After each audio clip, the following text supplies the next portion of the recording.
how much did you inherit? Simon's question came out of nowhere, catching me off guard on the night of my father's funeral. I was still reeling from my grief when he asked, I heard your father had an inheritance of $3 million. So once again, how much did you get? The inquiry gave me an unsettling feeling. Distraught and desperate to avoid further tension, I lied. Nothing. I didn't inherit anything. It seems my sister and mother are the ones who received it.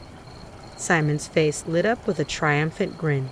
I knew it. Your parents always said you were incompetent and that they didn't care about you. I'm glad my instincts were right. What? I could barely process his words. I want a divorce, he declared coldly. I can't be with someone who's poor now. I've already found someone else. I need you out of my life.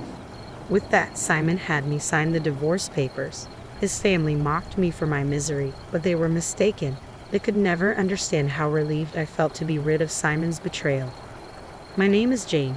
I come from a family of 4 with a younger sister named Kim. From a young age, Kim and I never got along. My mother, Anne, always sided with Kim, leaving me feeling isolated, though I eventually became accustomed to it. My father, Dan, was the only one who seemed to care, but his demanding job kept him away from home, leaving me alone with my feelings of abandonment. Even as an adult, my situation remained unchanged. I wasn't allowed to attend college due to tuition fees. Yet, when Kim was set to enroll in a private college, my mother insisted that it would be a waste not to send her despite my own lack of educational opportunities. Jane, you're not sharp or smart like Kim. It's only right that you support her education and contribute to the household. It's what any responsible older sister would do, my mother said, as if it were common sense. Her words stung deeply, and tears streamed down my face. Kim looked at me with disdain, adding, It's your own fault, you're incompetent. You're uglier and less successful than me, so you should try harder. If you can't do that, you're worthless. The toxicity of my family environment drove me to leave home once I started working. Living alone wasn't difficult for me. It felt liberating. Initially, my father sent me a small amount of money to help out, but after 6 months, that stopped. Instead, I received a letter from my mother accusing me of theft. Your father was sending you money without our permission. You have no right to it because you haven't contributed to Kim's tuition or supported us. I'll be sending you an invoice for the total amount you received. Make sure to refund it. Stop being a thief. My mother's resentment was clear, and she sent an invoice calculated to cover the exact amount of alimony, demanding repayment for the money I had received from my father. I was deeply uncomfortable discussing or debating the matter any further, so I complied with my mother's demands, sent the money, and quietly moved to a new apartment. A few years later, I married Simon, whom I met at work. Determined to sever ties with my past, I decided to inform my parents about my marriage. When I returned to their house, I was struck by how much my father had aged. The once industrious man now looked frail and bent, struggling even to stand. Oh, you're back, my mother remarked with disdain. I wonder what this ungrateful daughter, who never sends any money home, wants. When I asked about my father's condition, my mother sneered. He injured his back about a year ago and can't work anymore. Now he just stays at home and gets in my way. He's as useless as you are, Jane. Simon was taken aback by my mother's harsh words, but his attention quickly shifted when he saw my sister Kim. Wow, you're Jane's sister. You're stunning. I can hardly believe you two are related.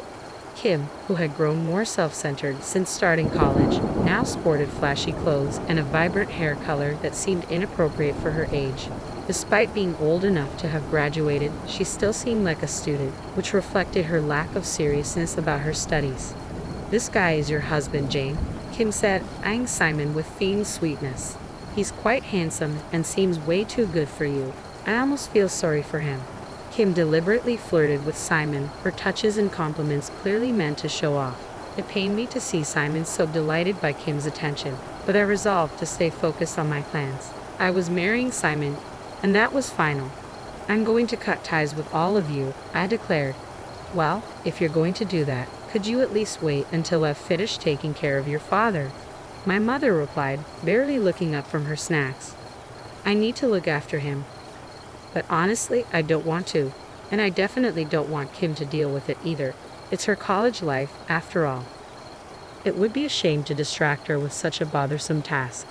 You should be responsible for taking care of your father, Jane. Both of you are incompetent, so you'll get along just fine.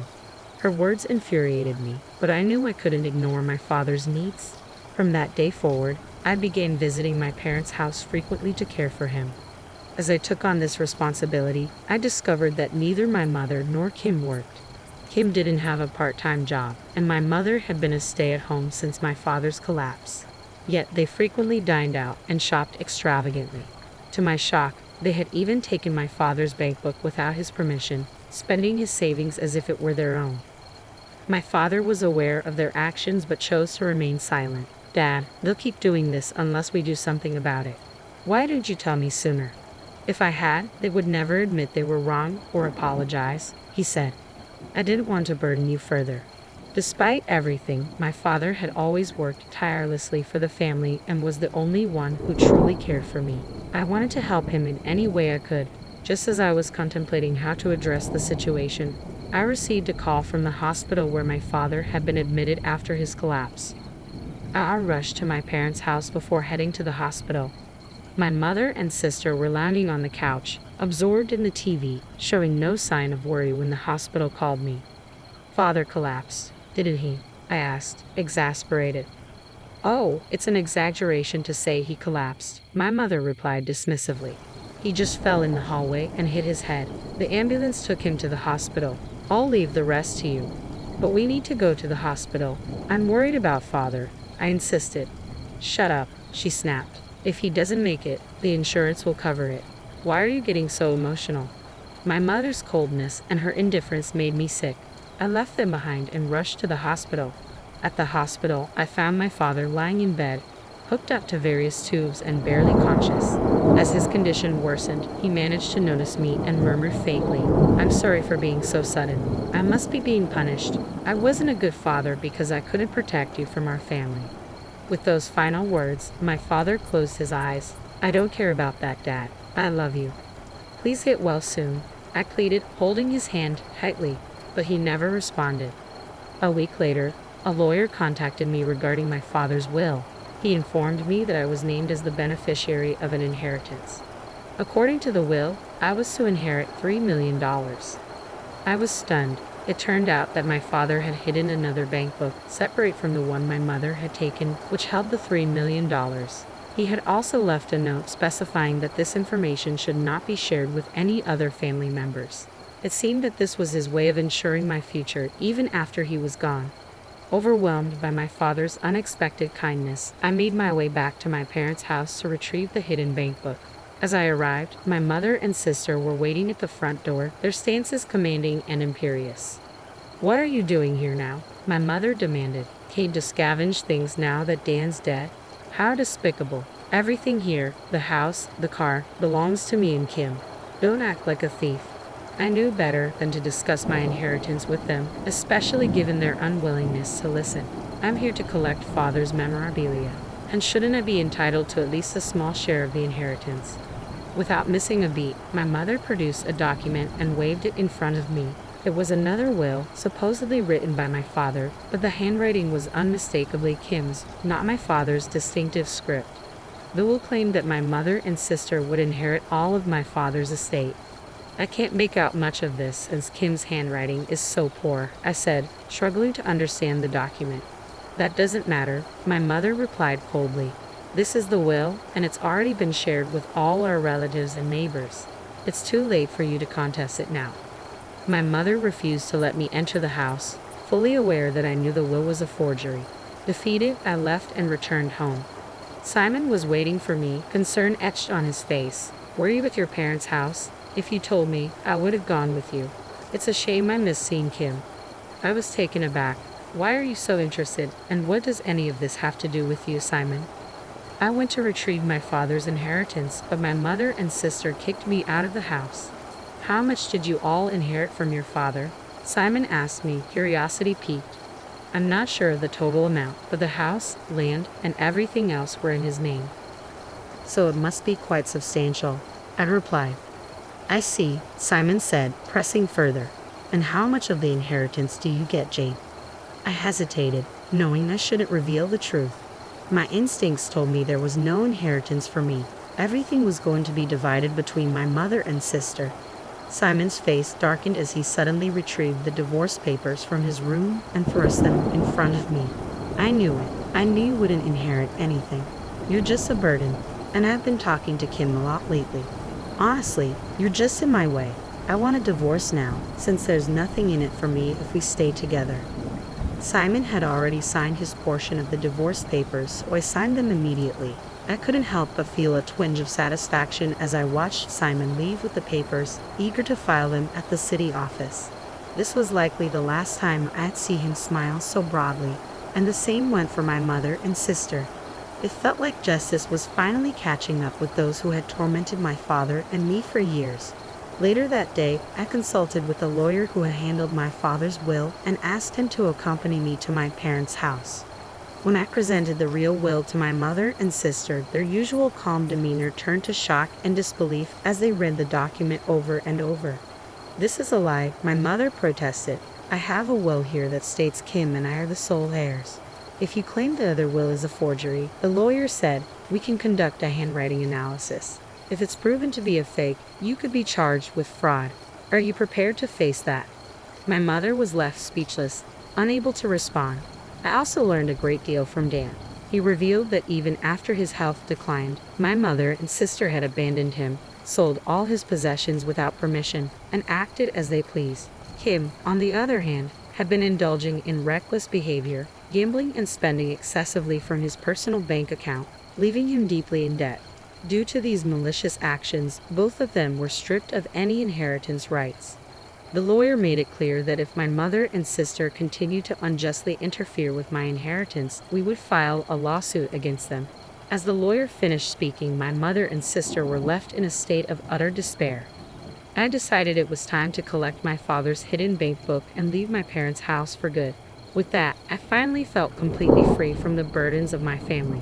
Soon after, Simon, unaware of the truth, apparently approached my sister, hoping to start a relationship with her.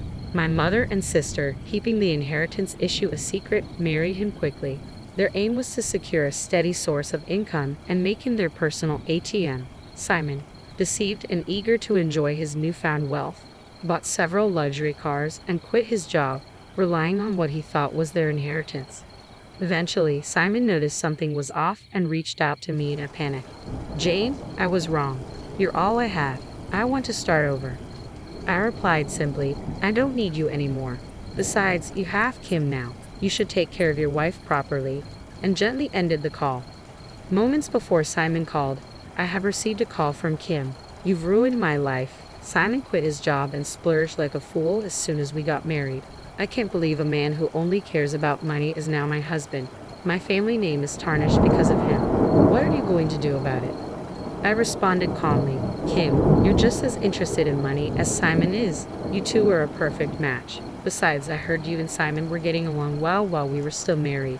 Be happy your love came true. I'll be filing a claim for compensation for the affair, though. From now on, let's only communicate through our lawyers. I never want to hear from you again." "Hey, I'm your sister. Aren't you going to treat me like family?" Kim protested. I laughed at her words. "You're the one who never treated me like family." With that, I hung up, blocked her number, and never heard from her again. I was finally free. I used my father's inheritance to build a new house and settled into it. I found a fulfilling job as an office clerk and embraced a busy but satisfying life on my own. Occasionally, I felt a pang of loneliness, but I knew my father was watching over me. As I looked at his picture on my wall, I felt his gentle smile and knew he was proud. One day, as I was preparing dinner in the kitchen, I heard a strange noise from my daughter. "Mom, oh no, this can't be," she exclaimed. I quickly turned off the stove and rushed to the dining table where she was sitting. "What on earth is this?" I gasped in shock. To my surprise, there was a wiretap device on the table. Who could have done this, and why? "My name is Gwen, a 37-year-old housewife. I live with my husband, Oscar, and our daughter, Lynn." "Mom, hurry up," Lynn urged. Okay, just a second," I replied, trying to calm my nerves.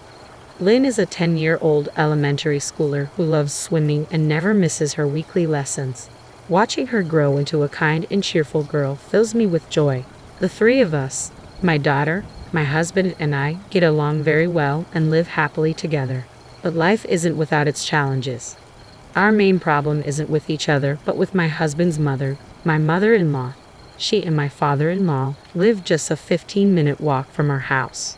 My mother-in-law dotes on her son and has always been uncomfortable with the idea of him not living by her side. At one point, she insisted that we move in with her. She was relentless, but I was determined to maintain our family's independence.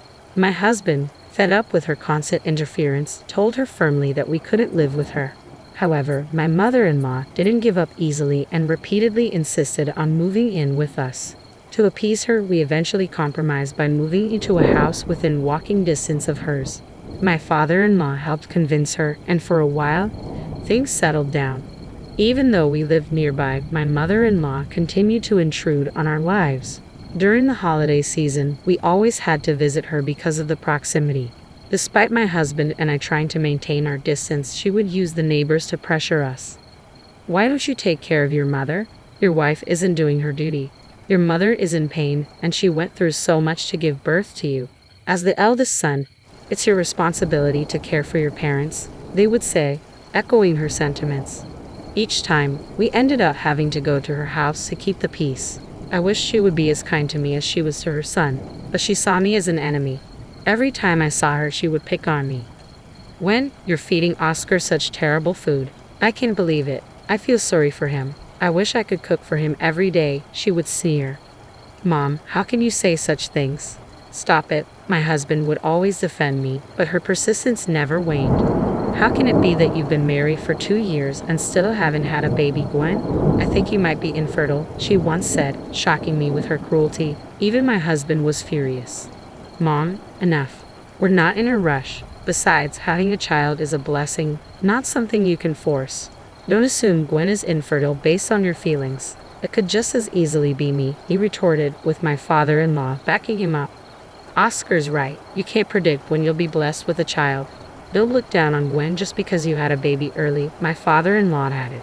My mother-in-law finally calmed down after their intervention, but the peace was short-lived. Soon enough, she resumed her bullying. When our daughter was finally born, my father-in-law was overjoyed to welcome his first granddaughter. I hoped that having a grandchild would soften my mother-in-law's attitude, but her reaction was far from what I expected. "What? It's not a boy? Are you kidding me? It's your duty to give birth to a boy since you married the eldest son," she complained, completely disregarding the joy of the occasion. After all the pressure she had put on us to have a child, she now had the audacity to complain because our baby wasn't a boy. My husband and father-in-law were equally appalled by her behavior. It became clear that she simply disliked everything about me. As our daughter grew, my mother-in-law showed little affection for her, and Lynn, even as a child, sensed that her grandmother didn't like her. As a result, she became attached only to her grandfather.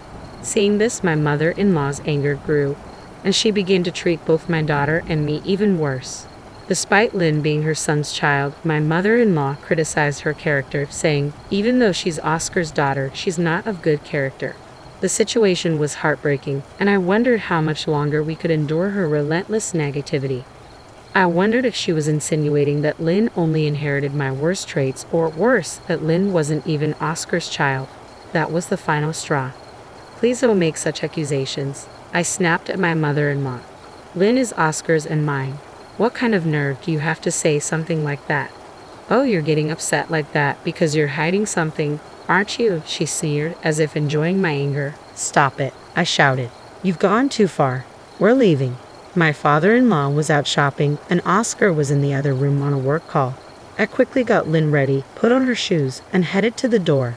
When Oscar noticed us leaving, he came over, surprised. "What's going on? What's the matter?" "I'm sick and tired of your mother's horrible attitude," I replied, my voice shaking with frustration. "Did Mom say something again?" She started questioning if Lynn is really yours. "What?" She said, "What?" His face turned red with anger, and he called out to his mother. "Mom, are you serious? How can you say such a thing?" But she didn't even flinch. I just said what I thought. "Oscar and Lynn don't look alike." "Are you kidding me? We're leaving, and we're never coming back." Oscar grabbed his things, put on his shoes, and we left the house, heading home in silence. "That was ugly," he finally said as we got inside. "How insane is she? Does she have any morals at all?" I sighed. Lynn's just entering a sensitive age. It's terrible that your mother would say such disgusting things, planting negative thoughts in her head. A little later, my father-in-law called Oscar, asking why we left. When Oscar explained what happened, his father was appalled and promised to give my mother-in-law a stern talking to. But despite their anger, my mother-in-law never stopped bullying me. I was sure she continued to find ways to annoy both me and Lynn.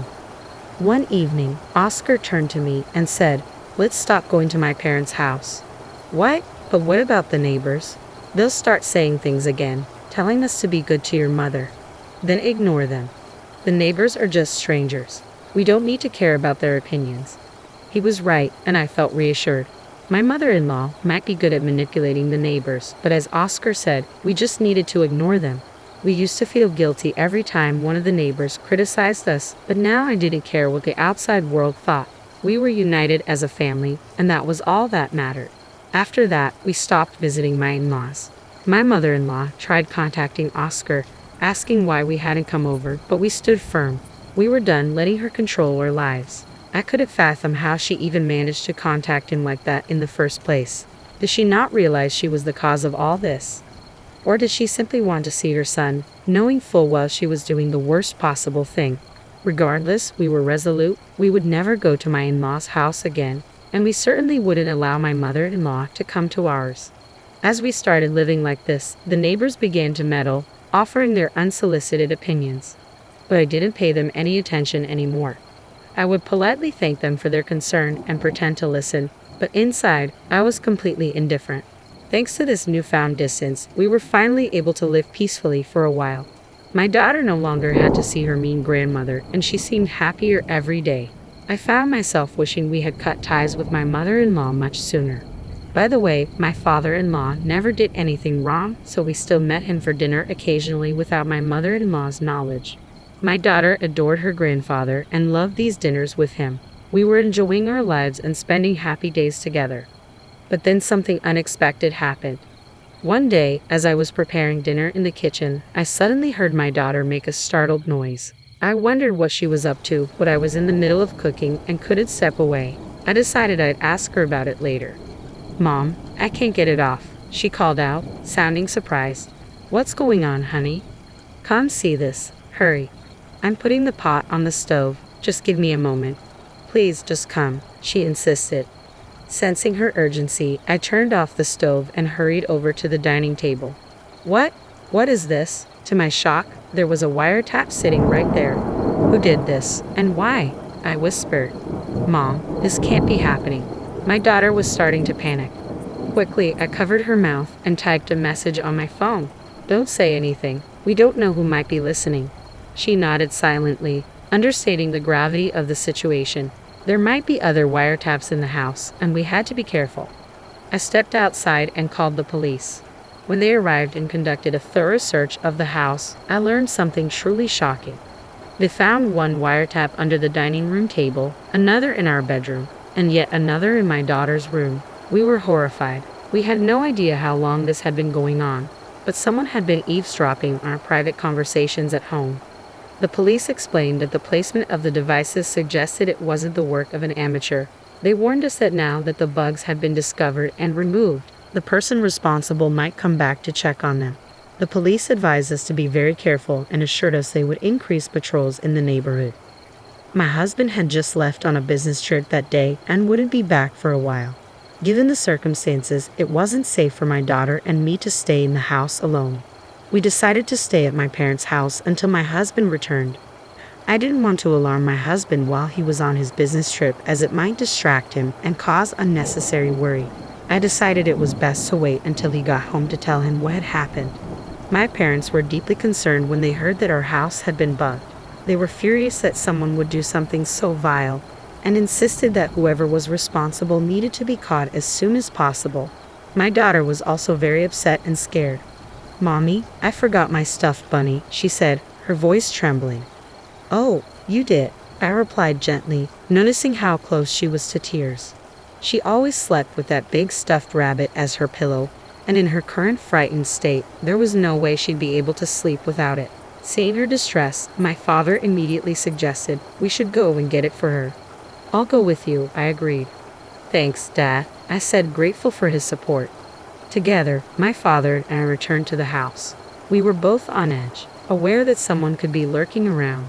Moving cautiously, we entered the house and retrieved the stuffed animal from my daughter's room. Just as we were about to leave, we suddenly heard the front door unlock. My father and I froze, covering our mouths to stifle any sound. Footsteps echoed down the hallway, and my heart raced so fast I thought it might burst. My father stood protectively at the entrance to my daughter's room, his eyes fixed on the hallway.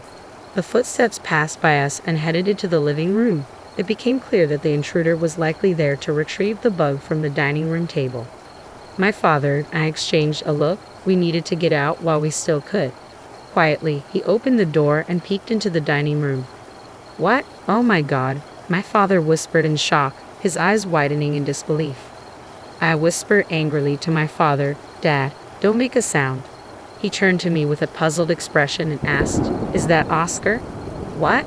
I whispered back, shocked by his words. Unable to contain my curiosity, I slowly opened the door and peeked into the living room. To my astonishment, there was my husband, checking under the dining table. I couldn't comprehend what was happening. Why was my husband at home when he was supposed to be on a business trip? And why was he examining the spot where the bug had been found? "What are you doing?" I asked, stepping into the room. He froze, startled, and then turned to me with wide eyes. "What are you doing here?" he stammered. "That's my question," I shot back, my voice trembling with confusion and anger. "I thought you were on a business trip. What's going on here, Oscar?" He started to stammer. "Oh no, it's just that." Before he could finish, the front door opened, and we heard a high-pitched, familiar voice. "Oscar, did you recover the listening device?" It was my mother-in-law. "Mom," Oscar began, but then he noticed her shocked expression as she finally realized we were standing there. "Why? What's going on?" I demanded, slowly piecing the situation together. "Oscar, you did this with your mother? You bugged our house?" Seeing no way out, my husband's shoulders slumped as he began to explain. Because you're having an affair, aren't you?" "What?" I was utterly baffled. "What are you talking about?" "The neighbors. They said they saw you with some guy, walking around, letting him into our house during the day, and even going into a restaurant together." I stared at him in disbelief. "What are you saying? I have no idea what you're talking about." "I kept getting reports of your supposed affair from different people, and I started to think you were being unfaithful," he admitted, his voice cracking. "Mom even said that Lynn and I don't look alike, so I talked to her about it. She convinced me to bug the house to get evidence of the affair. So I did it, and when the wiretap suddenly stopped transmitting on the day I said I was going on a business trip, I thought something was wrong, so I rushed back to check on it." My mind reeled as his words sunk in. I felt like I'd been punched in the gut. "Unbelievable," I muttered, feeling a surge of anger. "You did all of this because you believed baseless rumors?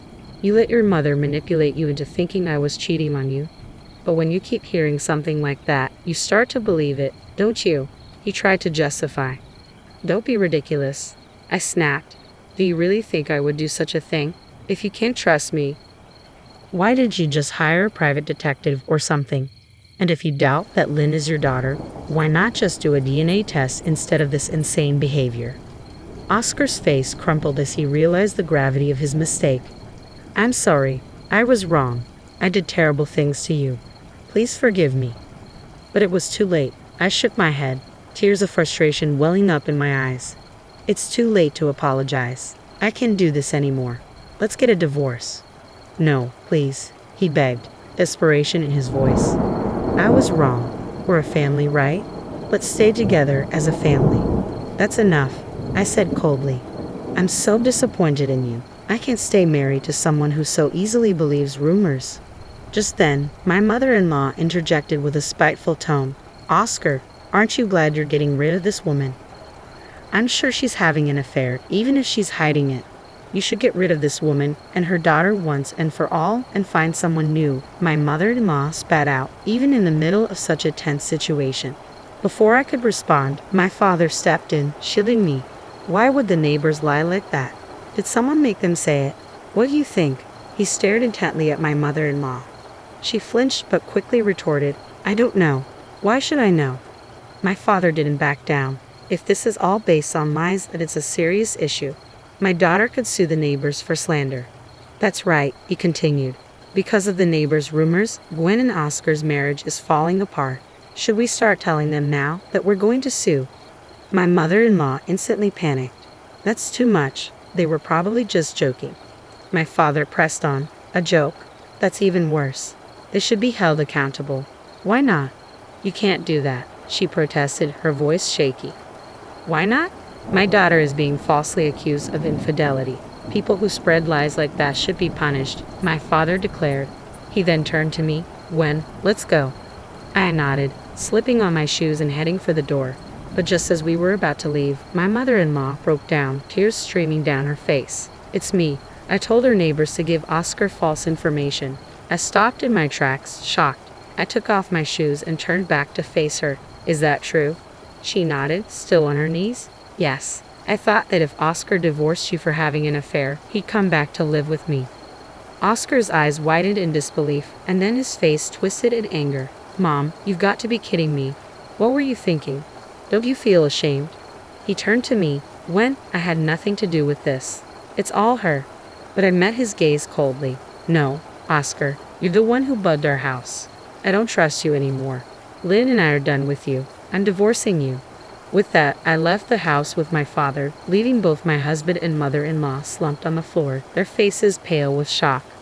Later, I went straight to my lawyer to begin divorce proceedings. I also confronted the neighbors, offering them a deal. In exchange for not suing them, they had to tell me every detail of what my mother-in-law had asked them to do. They confessed everything, confirming that she had orchestrated the entire scheme. As a result, the court accepted my claim, and I was awarded alimony and child support. My mother-in-law's actions even led to her own downfall. Her husband divorced her and kicked her out of the house. She tried to cling to Oscar, but he wanted nothing to do with her after realizing she had caused our divorce. Now, she's living alone in a small apartment, working part-time to make ends meet. As for me, I got a new job and started working full-time. My parents helped me take care of Lynn, who has moved on from her father and is putting all her energy into swimming, something she's loved for a long time. I'm determined to work hard and build a good life for her, focusing on what matters most, her happiness and well-being. If you don't do what I say, we're getting divorced, he threatened, thrusting the papers into my hands. I knew this moment would come sooner or later. Fine. Let's get a divorce, I replied calmly. What? He blurted out. Taken aback. I started filling out the forms right in front of him. All right, I'll fight it, I said, my voice steady. He stared at me in disbelief, as if he hadn't expected me to actually go through with it. You don't understand, he muttered. Without me, you'll be all alone. Sure, I'll be alone, I said, unfazed. Is that all you wanted to say? Because I'm busy packing. Packing? To move out, he stammered. Of course. We're getting divorced, so I'm leaving. The timing couldn't be better. My name is Sarah. A few years ago, I married my husband Jason. We don't have children, and both of us are busy with our careers. My parents passed away in an accident during my first year of work, leaving me to face life on my own. When Jason and I got married, I was so grateful. I longed to build a family with him and dreamed of having 2 children, imagining a bright future together. Reality turned out to be much different. After our wedding, Jason's attitude slowly grew cold. Sarah, if I ever leave, you'll be all alone again, he'd say during even the smallest arguments.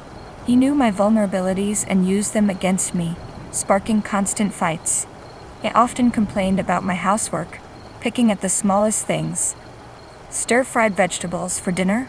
He'd scoff. This is food for old people. Didn't I call you earlier to ask what you wanted for dinner? You said, whatever. Yes, but I still think a good wife should figure out what her husband wants and make it. I was craving pala tonight. Then why didn't you say so? You expect me to just know without asking. No matter what you cook, I'd still have something to complain about. What? What did you just say? I work just as hard as you do, and I'm the only one handling all the housework.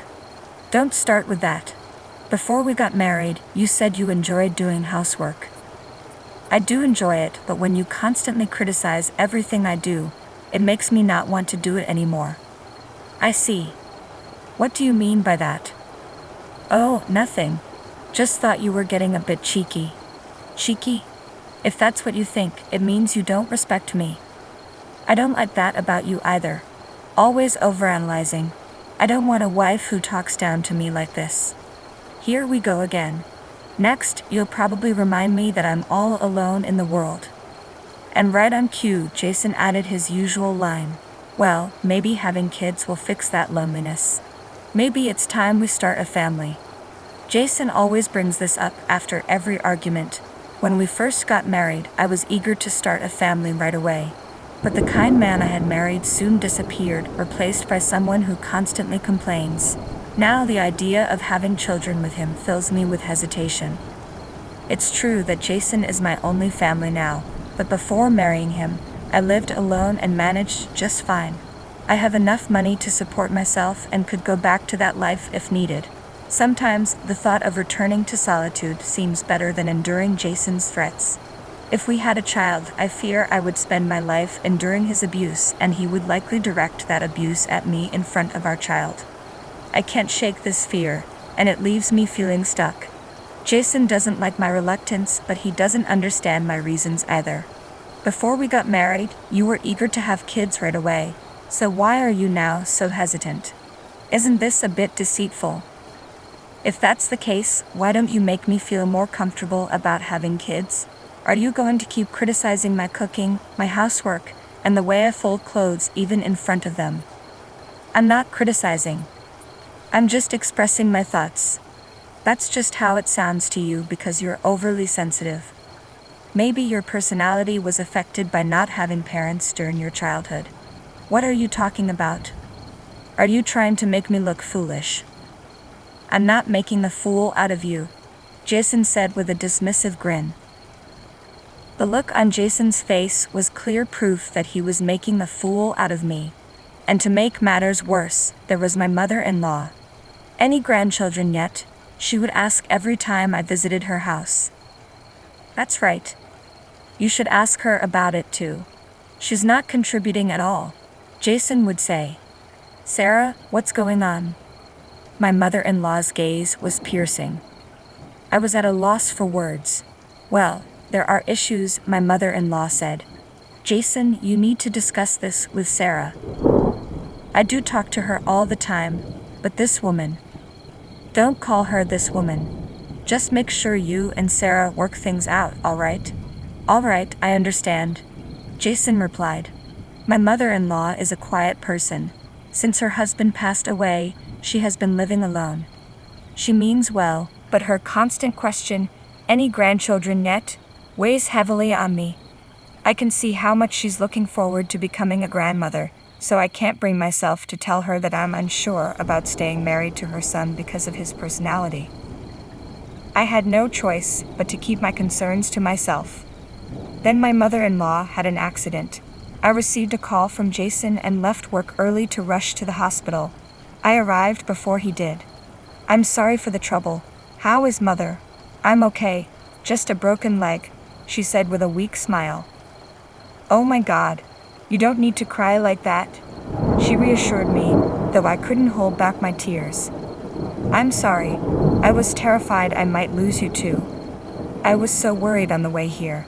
Oh well, I guess Jason didn't tell you. I'm sorry for making you worry and for reminding you of what happened to your parents. This was the first time my mother-in-law and I had a deep conversation. You should head home now, she said gently. But I want to wait for Jason. I'll go home with him, I replied. She sighed. He's not coming, so you might as well go home. That can't be true, I said, not wanting to believe it. I'm his mother. I know, she said firmly. It was disheartening, and unfortunately, she was right. Jason didn't show up even after visiting hours were over.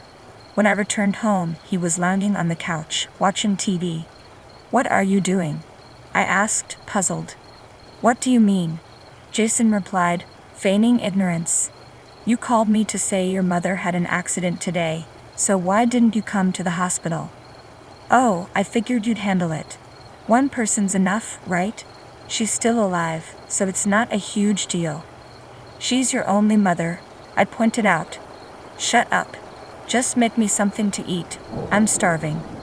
You haven't eaten. Of course not. Why should I spend my own money when you're cooking? I'm not cooking. I'm going to bed, I said firmly. Don't you dare talk to me like that. If you make me angry, I'll divorce you, Jason threatened. Then go ahead and do it.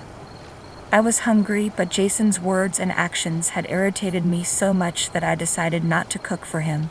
I stayed in the bathroom, determined not to give in. The next morning, he was already gone. From that day on, he never came back, presumably staying at his parents' house. I left him there. After work that day, I hurried to the hospital to see my mother-in-law. I chose not to mention Jason. I didn't want to add to her worries. I made it a point to visit her every day while she was in the hospital. Thank you so much, says Sarah. I know you and Jason aren't getting along, but I really appreciate you being there for me. I'm sorry. You don't need to apologize, I replied softly. I can guess what's been happening. Understand you didn't want to have children, and he must have caused you a lot of distress. I didn't know how to respond to my mother-in-law's insight, so I remained silent. A woman's intuition can be very accurate. He's the one who made you worry about having kids, so it's all right now. I was looking forward to having a grandchild too, and I probably pressured you more than I should have. I'm truly sorry. I'm sorry I couldn't meet your expectations either. As we were talking, the doctor informed us that the treatment would take longer than expected, but she would be discharged soon. Since she lives alone, she'll need assistance until her leg heals. I'm in a position to help, so I arranged to work remotely on a limited basis with my company's approval. When I told my mother-in-law about it, she felt bad that I had to go through this, but I reassured her that it was fine. On the day of her discharge, I picked her up from the hospital and brought her back to her house. The atmosphere was tense, especially with Jason there. He should still be at work at this hour. I was supposed to meet him in the evening. But even though he approached, it felt uncomfortable. My mother-in-law was watching me intently. Actually, Jason and I had a bit of a fight, and he left the house. So today will be the first time we're seeing each other in a while. My mother-in-law looked uneasy. See each other where? This is the only place I can think he might have gone. Her expression grew stern. I understand now. I'm sorry, I said. Why are you apologizing? Jason is your beloved son. I know it must be uncomfortable for you to hear that I've had conflicts with him. No, not at all. He's the type who never bothers to visit me. What? He never came to visit you? No, never. I was shocked. My mother-in-law had been in the hospital for 2 weeks, and he hadn't visited her even once. What, Anne? Well, he's not the sweet boy you might think he is. What do you mean? Sarah, calm down and listen. He doesn't have a key to this place, so he's not here. That means it's fine. I have an idea. Let's discuss what we can do together. Then my mother-in-law surprised me with an unexpected offer. A week later, I found myself back in the house. As I was packing my bags, I heard the front door open. Oh, perfect timing. I wanted to talk to you. I'm busy. How's Mom doing? Why don't you go see her yourself? Ha! You're the one taking care of her, so I don't need to go. Besides, you're supposed to be looking after Mom. If you don't do what I say, we're getting a divorce. He handed me the divorce papers. Had been expecting this sooner or later. All right, then let's get a divorce, I said, filling out the divorce papers right in front of him. Fine, I'll fight for myself, Jason replied, looking taken aback. You don't understand, do you? Without me, they'll be all alone. Yeah, all alone. Is that all you have to say? If so, that's enough. I'm busy preparing to move out. Where are you moving to? What? Isn't it obvious? I'm divorcing you and moving out. The timing is just right. And who will take care of Mom? Don't worry. I'll make sure your mother is taken care of. You're an idiot, you know that. If you stood up for my mom, you'd get your inheritance. When she dies, I'll be the one to inherit everything as her only son. You're not my son anymore. I turned in surprise as my mother-in-law appeared in the doorway. Oh, what are you doing here, Mother? You need nursing care, don't you? I came to help Sarah move out, you idiot. I can manage on my own with these crutches. My real child is Sarah. I don't need someone who's just after my inheritance while I'm still alive. You won't get a thing. I'm divorcing her. That means she won't be entitled to any inheritance. I'm in the process of adopting a child. What? I'm also in the process of making sure you're disqualified from inheriting anything. You won't get a penny of my money. Oh, that's why I wanted kids. I thought if I had children, they'd be entitled to the inheritance. That's why I pushed for having kids as soon as possible. You're hopeless. You're more of an idiot than anyone could imagine. If you have a child, I'll make sure that child is disqualified from inheriting as well. You old. Jason tried to grab my mother-in-law, but I quickly intervened, pushing him aside and taking her by the hand as we left the house. Hey, are you his wife? A strange woman stood in front of our house. Oh, it's you. You're the one he's been having an affair with. What? Well, for now. Did you sign the divorce papers? Please get out of this house as soon as possible. I see. So Jason had dragged this woman into his scheme. I was taken aback by her sudden appearance, but felt no sympathy for Jason's affair. Instead, I was relieved to know I could secure alimony. When Jason showed up, he flinched at the sight of me with his girlfriend. You're the one who made her wait here. So you were having an affair, huh? Thanks for the confirmation. I'll be sure to get my alimony. Jason stood there, dumbfounded as my mother-in-law and I got into the car and drove away. We went straight to the city office and filed the divorce papers. I then pursued alimony from both Jason and his girlfriend. Despite their excuses, their affair was easily exposed through the girlfriend's social media. They transferred large sums of money to me. It turned out the girlfriend was after my mother-in-law's inheritance, and she vanished from Jason's life once she realized he wouldn't inherit anything.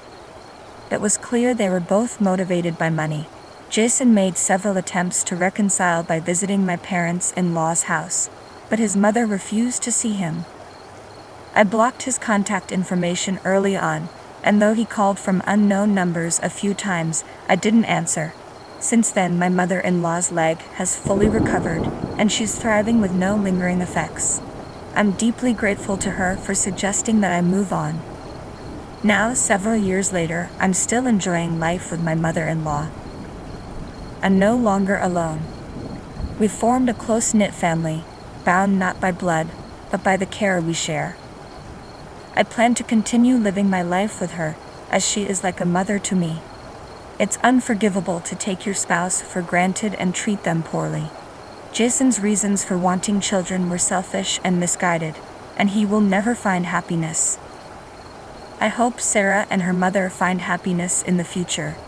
Thank you for watching. If you enjoyed this video, please subscribe to our channel. See you in the next one. My name is Erica, and I'm 39 years old. My husband Mark is 6 years my senior, and we've been married for over 15 years. This year, our daughter started high school, which marks a new chapter in our lives. After settling down to raise our child, I started a handmade business. It's been thriving, and I'm increasingly busy with orders. While things seem to be going well professionally, my married life has been a different story. Mark and I met at work, where he was my trainer. His maturity and the 6-year age difference initially attracted me. We started dating, and not long after, I discovered I was pregnant. But unexpected news led us to marry quickly. Due to severe morning sickness and Mark's request, I resigned from my job and became a housewife. As soon as I left work, I was expected to handle chores at my mother-in-law's house, which was just a 5-minute walk from ours.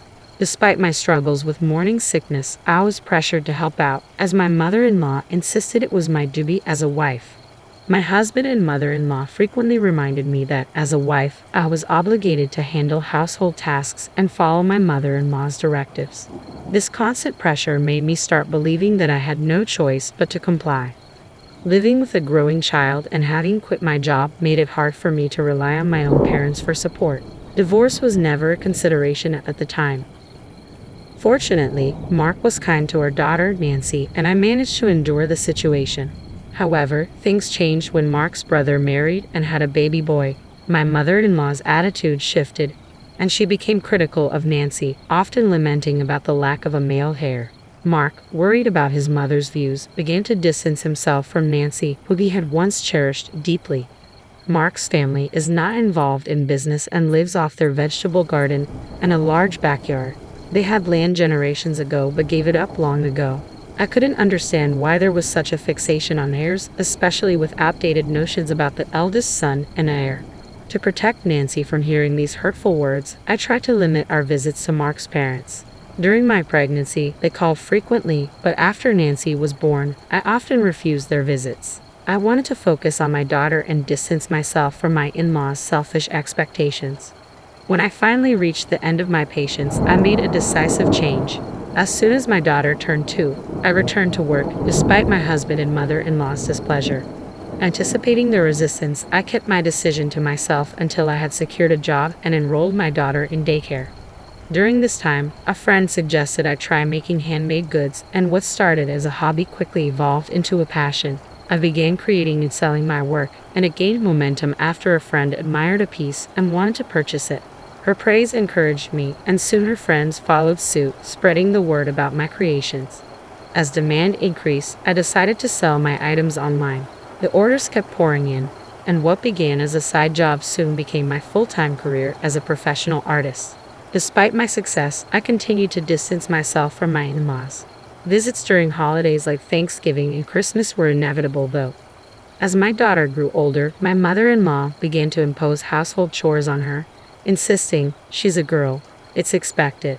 It was infuriating, but my daughter's calm demeanor helped me keep my composure. Although these visits were infrequent, they were painful to endure. I felt heartbroken watching my daughter quietly do her chores, feeling pity and sadness as I witnessed her comply with my mother-in-law's demands. Meanwhile, my husband enjoyed his time socializing with relatives and siblings, seemingly unaffected by the discomfort I felt.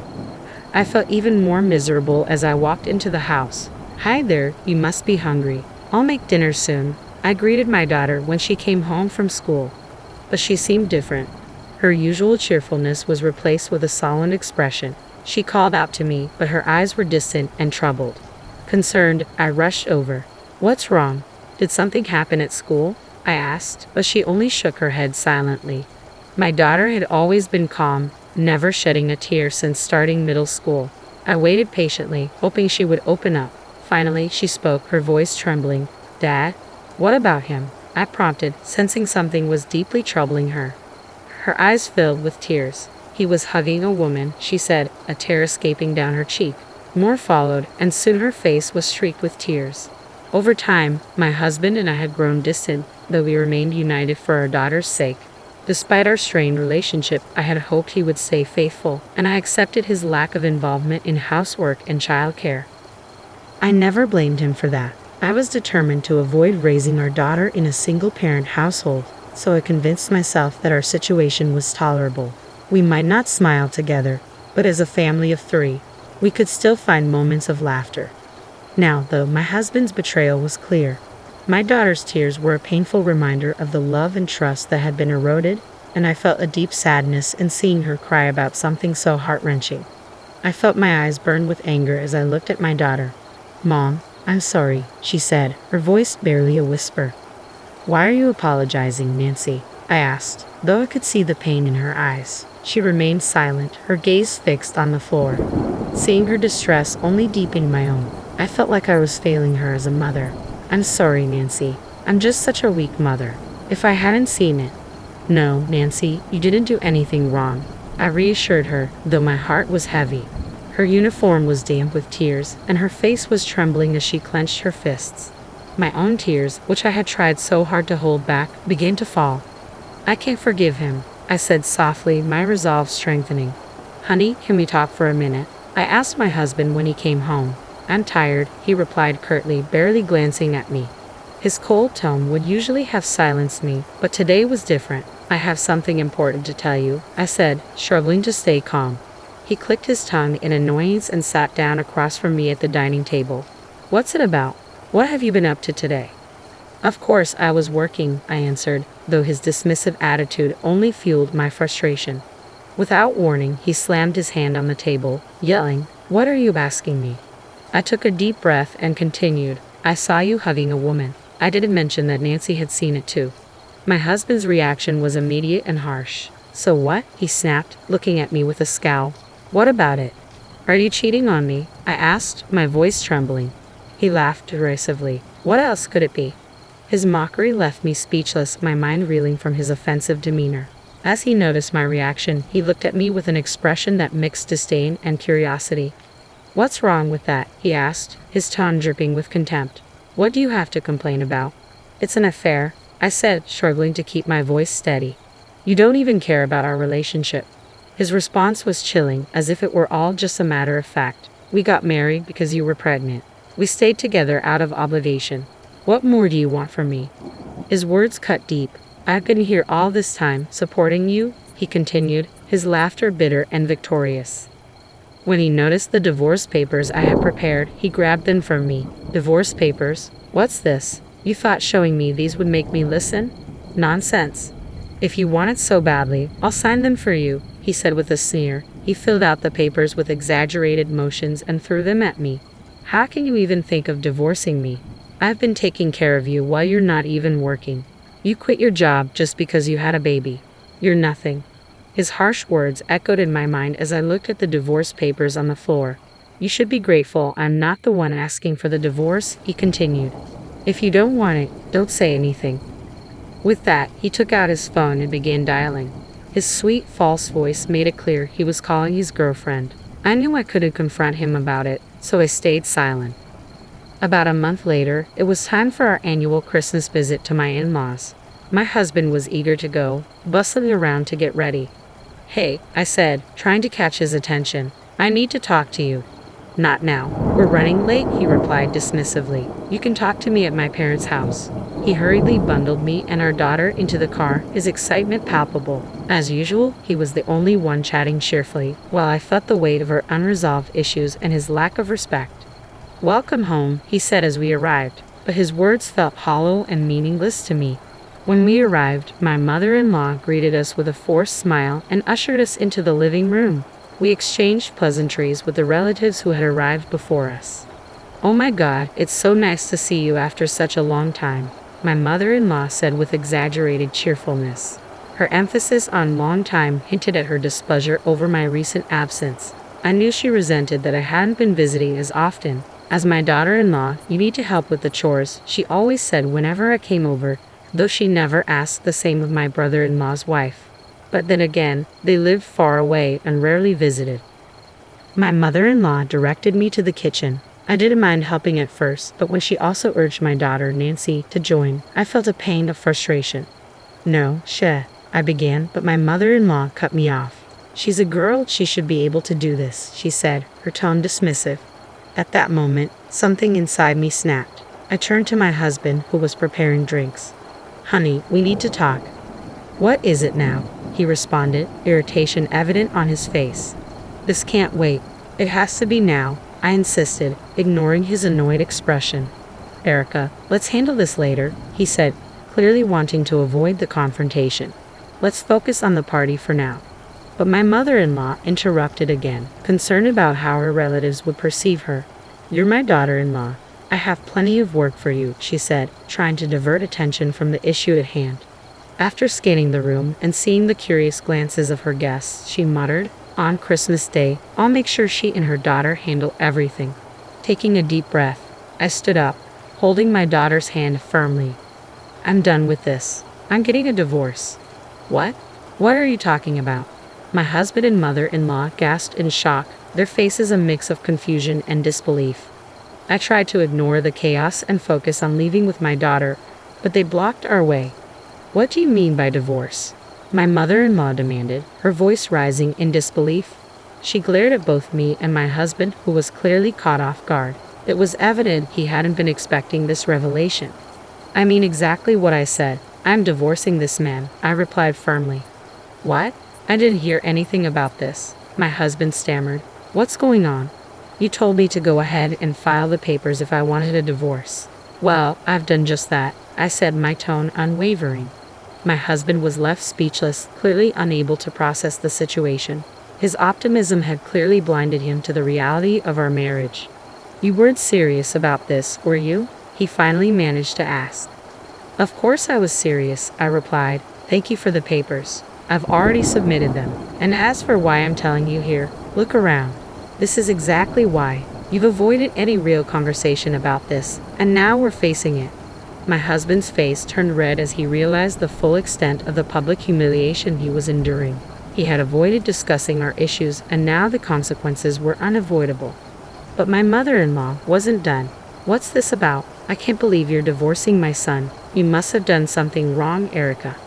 I looked at her incredulous. How can you be so sure I'm at fault? Your son is trembling, and you still think it's all my fault? My husband was clearly at a loss for words, flustered by the unexpected revelations. My mother-in-law, still in shock, demanded, how am I going to explain this to others? I turned to Nancy, who had been watching the scene unfold. Nancy, why don't you tell them what you saw? Nancy's cold gaze cut through the tension as she spoke.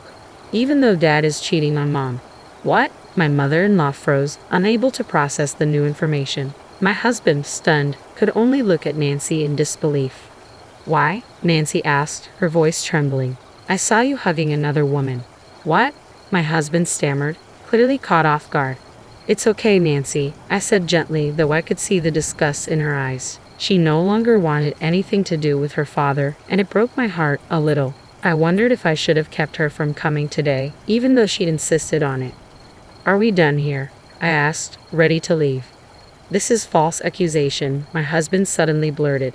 You have no proof. I'm not divorcing you. His defiance caught me off guard. How can you say that? You've always claimed you never loved me. Is this about maintaining appearances? You don't have any proof, he shouted, stuttering as he tried to defend himself. I calmly reached into my bag and pulled out several photos, scattering them across the floor. Here's your proof, I said. The photos showed him walking hand in hand with a young woman. The evidence was undeniable, and he could no longer deny his actions in front of his extended family. His face turned red as he scrambled to gather the pictures. Why did you? He began, but his voice trailed off. I think you've gone too far, I replied. I never condoned cheating. I had hired a private detective to investigate my husband's behavior. The detective not only followed him but also recorded his conversations with the woman who had spoken freely about my husband's behavior and even made derogatory remarks about me. How did you know that? My husband asked, his face paling. The relatives surrounding us looked on in shock, and my mother-in-law's face was one of disbelief. Mary, I'm not your son anymore, my husband said.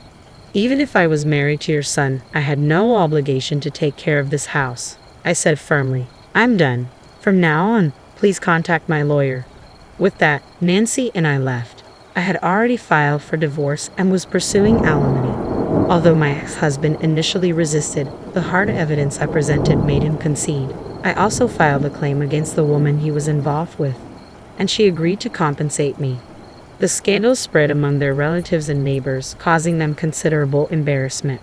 My daughter and I embarked on a new chapter, free from the ties that once bound us. As a handmade artist, my business thrived with an influx of online orders. My daughter informed me that our story had even made its way onto social media. I'm finally free from the constraints of my past. Despite the hardships, I now have the opportunity to do what I want, take care of my daughter, and fully enjoy my life. I told you I don't like this food, I said, my frustration clear. You're harassing me by making things I don't enjoy, aren't you? I added, feeling overwhelmed. But your husband likes it, she replied dismissively. Just cook something else right now, I insisted, my patience wearing thin. I had reached my breaking point. The constant yelling and screaming from my mother-in-law when she didn't like something had become unbearable. I wasn't sure if I could handle her sarcasm and criticism for the rest of my life. I had resigned myself to enduring her bullying, But then something happened that changed everything. My name is Ellen. My husband George and I have been married for 3 years, and we were living with my parents at their house. George, often away on business trips, was currently gone, and though I used to feel uneasy without him, had become so busy that I barely noticed his absence. My days were packed from dawn until dusk. I would wake up early to prepare a meal for my father-in-law, who rose with the sun. While he ate, I would clean the house and do the laundry. After he finished, I'd immediately clean up the dishes. Once the household chores were done, I'd rush to my part-time job. When I got home at 5 p.m., I'd cook dinner again, clean the house, and do laundry one more time. By the end of the day, I was exhausted. But the most draining part of my life was the constant bullying from my mother-in-law. Although she didn't work and spent all her time at home, she did no housework.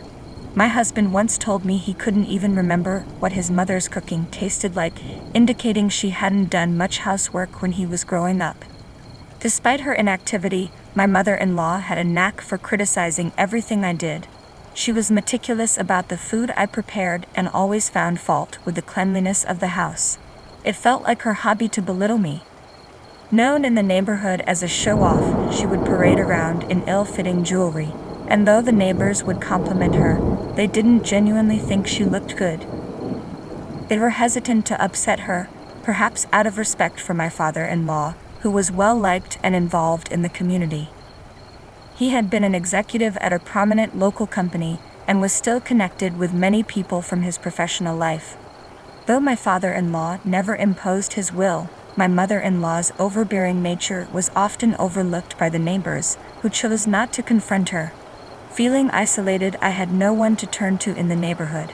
However, when my father-in-law fell ill and was diagnosed with advanced cancer, my world shifted. I was grateful for him, who was the complete opposite of my mother-in-law. Despite his illness, his kindness and genuine concern for me stood out starkly against the backdrop of my mother-in-law's cruelty. I knew that our financial stability was largely thanks to my father-in-law's past contributions. To show my gratitude, I tried to take care of him as best as I could.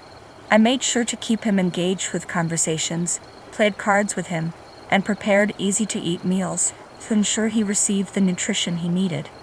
He was always appreciative and often expressed his thanks. "Thank you," he would say. "I'm so happy every day because of you." No, I would respond. "I'm just doing what I can." "I'm sorry for the burden my wife has put on you," he would continue. "She doesn't do much around the house." It was clear that my father-in-law was concerned about my mother-in-law's lack of effort. His gentle nature made it hard for him to address her shortcomings directly. Still, it was comforting to know he understood how poorly she treated me.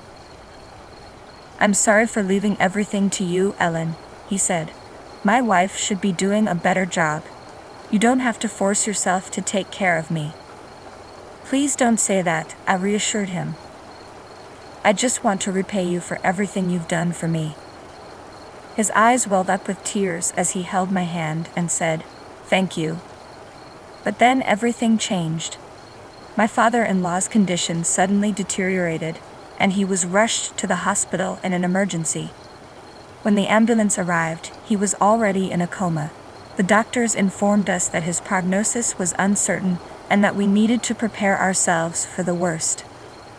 The sudden turn of events left me in a state of panic, struggling to process the gravity of the situation. I couldn't stop crying when I saw my father-in-law, his face etched with pain. I felt a pang of sympathy for my mother-in-law, believing she must be deeply distressed. Asked her how she was coping. However, her response was chillingly unexpected. "I'm sure he'll never recover from this, but at least his inheritance will be enough," she said, her words cold and calculating. Her callousness enraged me. Meanwhile, my father-in-law remained unconscious, though his breathing was steady.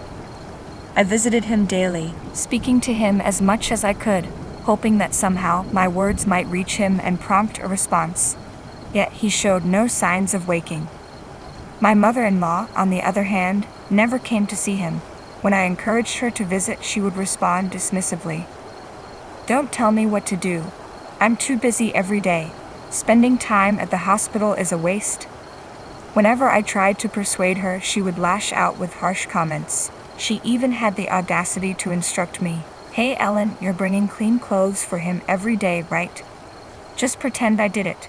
Don't make the mistake of saying you did." Her intention was clear. She wanted to appear benevolent while avoiding any actual responsibility. "He'll never wake up, and his inheritance will be mine," she declared. "Don't talk nonsense to people about it." It was evident that my mother-in-law's sole concern was the inheritance, revealing just how little she cared about my father-in-law's well-being.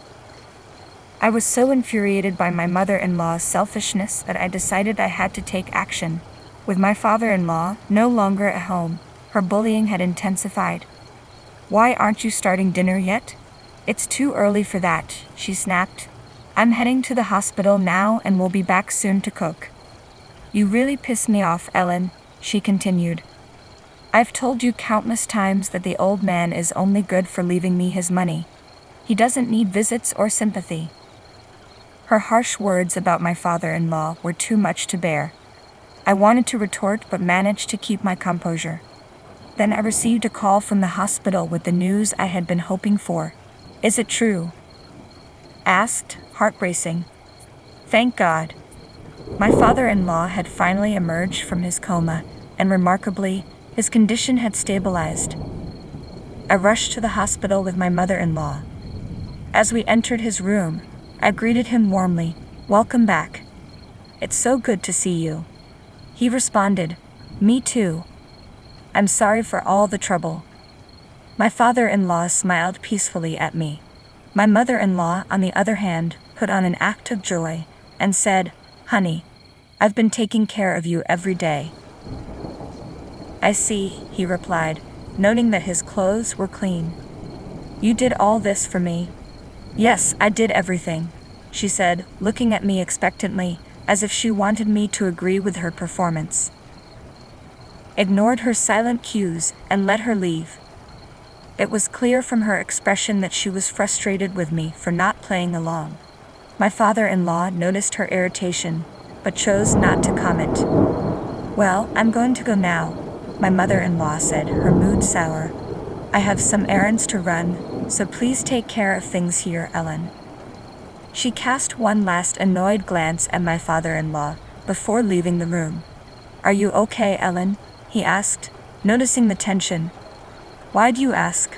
I responded, puzzled. "My wife's attitude seemed strange," he said. "I thought it was you who took care of me all this time." I realized that he had seen through the pretense. Had been keeping evidence of my mother-in-law's actions, planning to share it when the time was right. I hadn't expected to reveal it so soon. "Well, I'm sorry if this disturbs you," I said, pulling out my voice recorder. "But please listen to this." I played the recording for him, feeling a mix of guilt and relief as he heard my mother-in-law's true voice. I knew my father-in-law would find it painful to hear everything my mother-in-law had said on the recording. Her words were filled with malice and greed. "When my husband dies, I want all the inheritance for myself. I want him to die soon. I don't want to take care of him. It's a waste of time." As I looked at my father-in-law with concern, I was surprised to see him laughing. "She's turned into such a greedy woman, hasn't she?" he said with a chuckle. "I wouldn't give any of my inheritance to someone like that." Despite his laughter, I could sense his deep anger and hurt. A few days later, my father-in-law's condition stabilized, and he was discharged from the hospital. Once home, my mother-in-law made a point of telling him how difficult it had been to care for him every day. My father-in-law listened in silence, not disputing her complaints. Shortly after, my husband returned from his business trip to visit his father. "I'm sorry I'm late," he said as he arrived, "but it's good to see you're doing okay." "Yes, I'm fine," my father-in-law replied. "Thanks to you and Ellen for looking out for me. I'm really glad you're here." My father-in-law seemed genuinely grateful for our support. From then on, my husband and I continued to care for him. Although he made some progress, his health remained fragile. I could see my father-in-law growing weaker each day. The reality of his approaching farewell was becoming clear. My husband and I made a pact to do our utmost for him until we had to say goodbye. Meanwhile, my mother-in-law remained unchanged. She continued to neglect my father-in-law's care, spending her time away from home. It seemed she believed that with my husband's return, she could relax and let us handle everything. The fact that both my father-in-law and husband were home made it harder for her to assert her dominance over me. As my father-in-law's condition deteriorated, he ate less and less. In his final moments, he managed to whisper his last words to us. "Thank you both so much. I've left a will for you to read after I'm gone. I appreciate your care until the end." With those words, his life came to an end. At his funeral, I was deeply moved by the sheer number of people who came to pay their respects. It was clear that my father-in-law had been greatly respected at work and cherished by many. In contrast, my mother-in-law seemed unnervingly lively. She acted as though she was the one who had brought everyone together, and even boasted about taking care of him until the very end. Her lack of tears and her disingenuous display of grief were unsettling. I wanted to confront her about her behavior in front of the attendees, but I refrained from causing a scene at my father-in-law's grave. The funeral went smoothly, and I was relieved that my father-in-law could rest in peace. However, when we returned home, I noticed a drastic shift in my mother-in-law's attitude. My mother-in-law's attitude changed drastically after the funeral. She was visibly exhausted and spoke with a mix of relief and satisfaction. "I'm so tired. Funerals are always so depressing," she said. "But now that I have the inheritance, I can look forward to the rest of my life." It was clear she believed that all of my father-in-law's inheritance was rightfully hers. She seemed in high spirits, making plans for her newfound wealth. That's when my husband presented her with the will. "I'm sorry to change the mood," he said, "but Dad left this will before he passed. I haven't read it yet, but I think it has something to do with the inheritance." "Don't need to see the will. It's all mine," she replied confidently. "Let's just sit down and read it," my husband suggested, trying to calm the situation. When my husband carefully opened the will, my mother-in-law grabbed the paper roughly and began to read. Her expression shifted from confidence to shock as she read the contents. What is this?" she stammered, her face going pale. I took the will from her trembling hands and read it myself. It stated that I was to inherit everything my father-in-law had. It also mentioned that the inheritance was to be used by both me and George as a couple, acknowledging my care for him while my husband was away. This made perfect sense. My father-in-law's gratitude was evident in his will. "But all of it," my mother-in-law protested, her voice rising in outrage. "This isn't right. How can two strangers get everything?" She accused me of forging the will and made vicious remarks, calling me names and claiming that I must have manipulated my father-in-law. "Hey Mom, stop," my husband finally said, his anger rising. "You've never taken care of Dad. Ellen did. That's why he was so grateful to her." My mother-in-law, now hysterical, began to cry uncontrollably. Please, at least leave me the house." I felt a pang of sympathy for my mother-in-law, knowing how hard it must be to lose the home she had lived in for so long. To ease her distress, I decided to offer her a small portion of my inheritance. "You can keep the house," I said, looking her directly in the eyes. "I understand you're struggling financially, so I'll give you some money as well.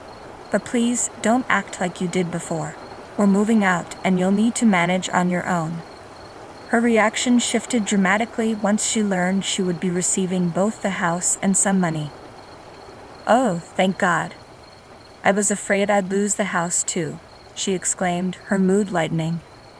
"If you're leaving, then get out already." With that, she returned to her old, unpleasant self. I was frustrated by how easily I had been manipulated by her false tears. but the thought of no longer living with her outweighed my irritation over the portion of the inheritance I was giving away. A week later, we began our move. We planned to temporarily live in an apartment while searching for a suitable location to build a new house. Thanks to the inheritance from my father-in-law, we would be able to construct a beautiful home. I also wanted to build a small altar in his honor to show my gratitude. I was thrilled at the prospect of a new chapter free from the constant scrutiny of my mother-in-law. On the other hand, she struggled to adjust to her new circumstances. Despite losing her primary residence, she continued her lavish spending habits, living beyond her means. As word of our departure spread, the neighborhood's attitude toward my mother-in-law shifted. The neighbors, once wary of her, began spreading rumors, further isolating her. Her extravagant lifestyle eventually depleted her savings and pension. She had to sell the house she had fought so hard to keep, and now, with no home or job, her current situation is unknown to me. As far as I'm concerned, she is no longer my concern. I have no interest in where she goes or what she does from now on. Oh, my apologies. I mistook that for rummaging through trash, Emma remarked with a victorious grin, oblivious to the fatal error she was about to make. I go by Sally, 32 years young, employed as a seamstress within a bustling TV and film studio. My days are filled with the delicate task of mending costumes, a diverse array ranging from opulent period ensembles to the mundane attire of modern-day dramas.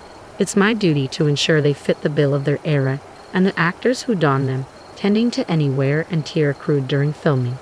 In my daily routine, I navigate through piles of fabric, maneuvering sewing machines and wielding irons with practiced precision. While my primary responsibility lies in the art of garment repair, my true expertise lies in the craft of sewing. From intricate fixes to crafting creations from scratch, my hands are adept at bringing fabric to life. It's a skill passed down from my mother, a gift I've nurtured since childhood. This profession feels like more than just a job to me, it's a calling. Despite the erratic hours and occasional unreasonable requests, my passion for this work remains unwavering. I harbor hopes of spending a lifetime within these walls, weaving threads of creativity and craftsmanship indefinitely. At this studio, fate intertwined my path with Joe's. He held the responsibility of tending to the needs of the actors, while I diligently worked on costumes. With a mere 3-year age gap between us, our daily interactions cultivated a bond that naturally deepened over time. After 2 years of shared laughter and challenges, amidst our bustling schedules, we took the plunge into matrimony. However, as we embarked on this new chapter together, life threw a curveball.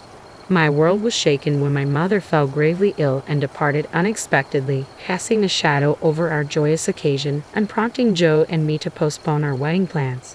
Originally, our wedding plans were modest, envisioning a simple ceremony in a local church surrounded by close family. However, the unforeseen delay in our nuptials prompted us to reassess our priorities, setting our sights on saving up for a more elaborate celebration and a dream honeymoon. Given the erratic nature of our work schedules, the idea of renting a separate residence solely for sleeping seemed extravagant to us. Thus, in pursuit of our wedding fund, Joe and I made the decision to reside with his mother, Emma, in their family home. Both of us had experienced the loss of a parent early in life, forging a common bond in our shared grief. With my father's absence and Joe's similar experience, concerns for Emma's well-being weighed heavily on our minds. We embarked on this living arrangement with the best intentions, hoping to foster a harmonious relationship with Emma. Little did we know, it would mark the beginning of an unforeseen ordeal. Emma harbored no desire to foster a harmonious relationship with me. To her, I was nothing more than an interloper who had stolen her son's affections. The moment we settled into our new living arrangement, her relentless harassment commenced. Every corner of the house became an opportunity for criticism, each word laced with disdain.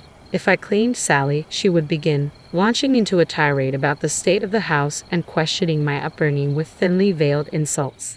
I endured the onslaught, striving to meet her exacting standards, even if it meant my hands cracked and blue from the relentless scrubbing. The demands for cleanliness were unfathomable, with no task too trivial to escape her scrutiny. Whether it was cleaning, laundry, or cooking, any imperfection, no matter how minor, warranted a redo, met with a nonchalant demeanor. As exhaustion set in, her harassment only intensified, each critique chipping away at my resolve. Even when I thought I had completed a task flawlessly, she would unearth some perceived flaw, leaving me to scrub the sink into the early hours of the morning. It became evident that she found fault in everything about me, her disapproval casting a shadow over every aspect of our shared existence. Under Emma's decree, I found myself burdened with the entirety of the household chores, struggling to juggle my professional obligations alongside the mounting demands of domesticity. I made the difficult decision to transition to remote work. Yet far from alleviating the situation, this only served to intensify Emma's expectations. Each day mirrored a scene from Cinderella's tale, as I toiled ceaselessly over endless tasks. Has the laundry been tended to?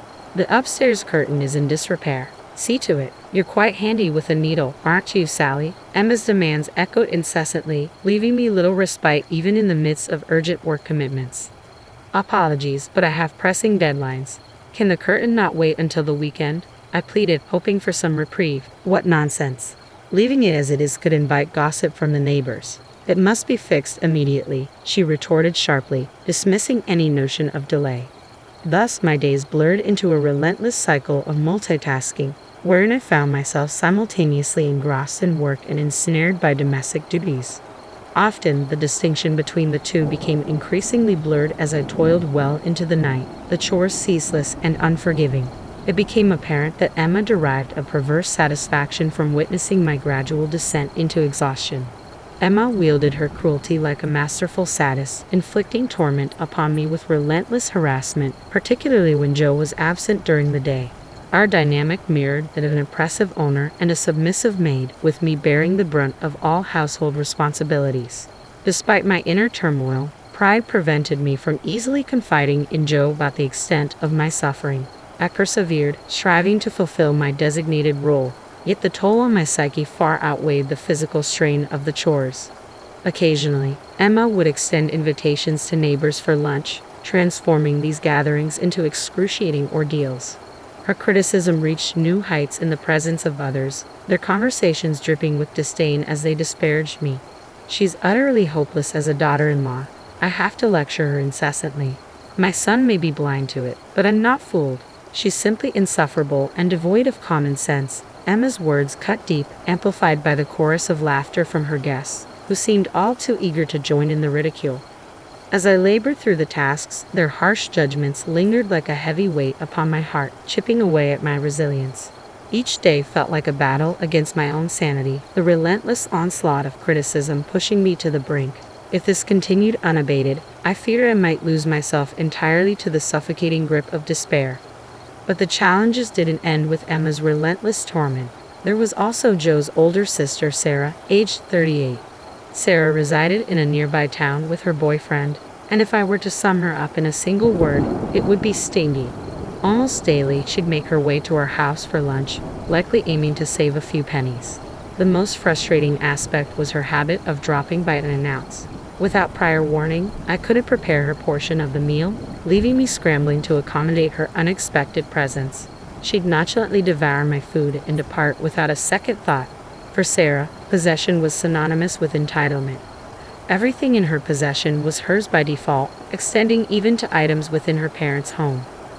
Just what I needed. I was running low on tissues. I'll take these, she'd declare, helping herself to whatever caught her eye, regardless of its ownership. But Sarah, I purchased those for Emma. I'd protest, only to be met with a withering glare. What's the issue? You're always at home, aren't you? Just buy more, she'd dismiss, echoing her mother's callous disregard for boundaries.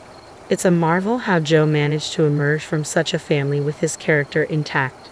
However, the greatest inconvenience arose when Sarah would pilfer ingredients meant for dinner without a word of permission.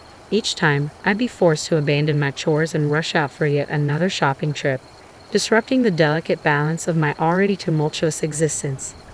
One day, I reached my breaking point. Sarah, could you please give me a heads up before taking anything? I mustered the courage to confront her. Little did I know, she promptly relayed the incident to Emma. Have you forbidden Sarah from visiting us? Emma interrogated, her accusatory tone slicing through the air. What? No, I never said that, I clarified, taken aback by the accusation. So, you're suggesting Sarah's fabricating stories? Emma's words hung heavy in the tense atmosphere, leaving me trapped between Sarah's deceit and Emma's vindictiveness. Enduring Emma's cruelty alone was a torment, but when compounded with Sarah's falsehoods, the mental strain became unbearable. One day, as I walked past the room where they conversed, their voices carried enough for me to catch their words. It's as if we have our very own maid. Isn't it wonderful? I'm envious. Send her over to my place as well, Sarah remarked, her tone laced with mockery. A maid? Am I not your daughter-in-law? I interjected, unable to contain the hurt and indignation welling within me. Though I had silently accepted the role of a maid, hearing it vocalized pierced me to the core. In that moment, something deep within me snapped. That evening, I mustered the courage to bare my soul to Joe. I've reached my limit. I've endured Emma's torment for as long as I can bear. Please, I need to find a way out of this situation. After a solemn pause, Joe's response was unexpected yet welcomed. All right, we've managed to set aside enough funds. Let's make plans to move out soon. Truly, I'll begin searching for a new place immediately, I exclaimed, tears of relief cascading down my cheeks. Unbeknownst to us, Emma was lingering just beyond the threshold of our room, overhearing our conversation. Little did we realize, this moment would set in motion a series of peculiar events, unraveling in ways we couldn't have foreseen. From that pivotal day forward, the once dreary days began to gleam with newfound hope. I harbored a singular aspiration to craft my own wedding gown, a masterpiece born from my expertise in sewing. Inspired by our conversation, brimming with determination, I wasted no time in placing a substantial order for fabric online. With unwavering resolve, I resolved to channel all my energy into bringing this dream to fruition. That was my newfound purpose, my unwavering commitment. I began crafting the dress in secrecy within the confines of my room, away from the prying eyes of Emma and Sarah. However, one day Sarah, known for her unannounced visits, stumbled upon my work in progress. What's this? A dress? It's lovely to have something of your own, she remarked, inspecting the fabric with interest.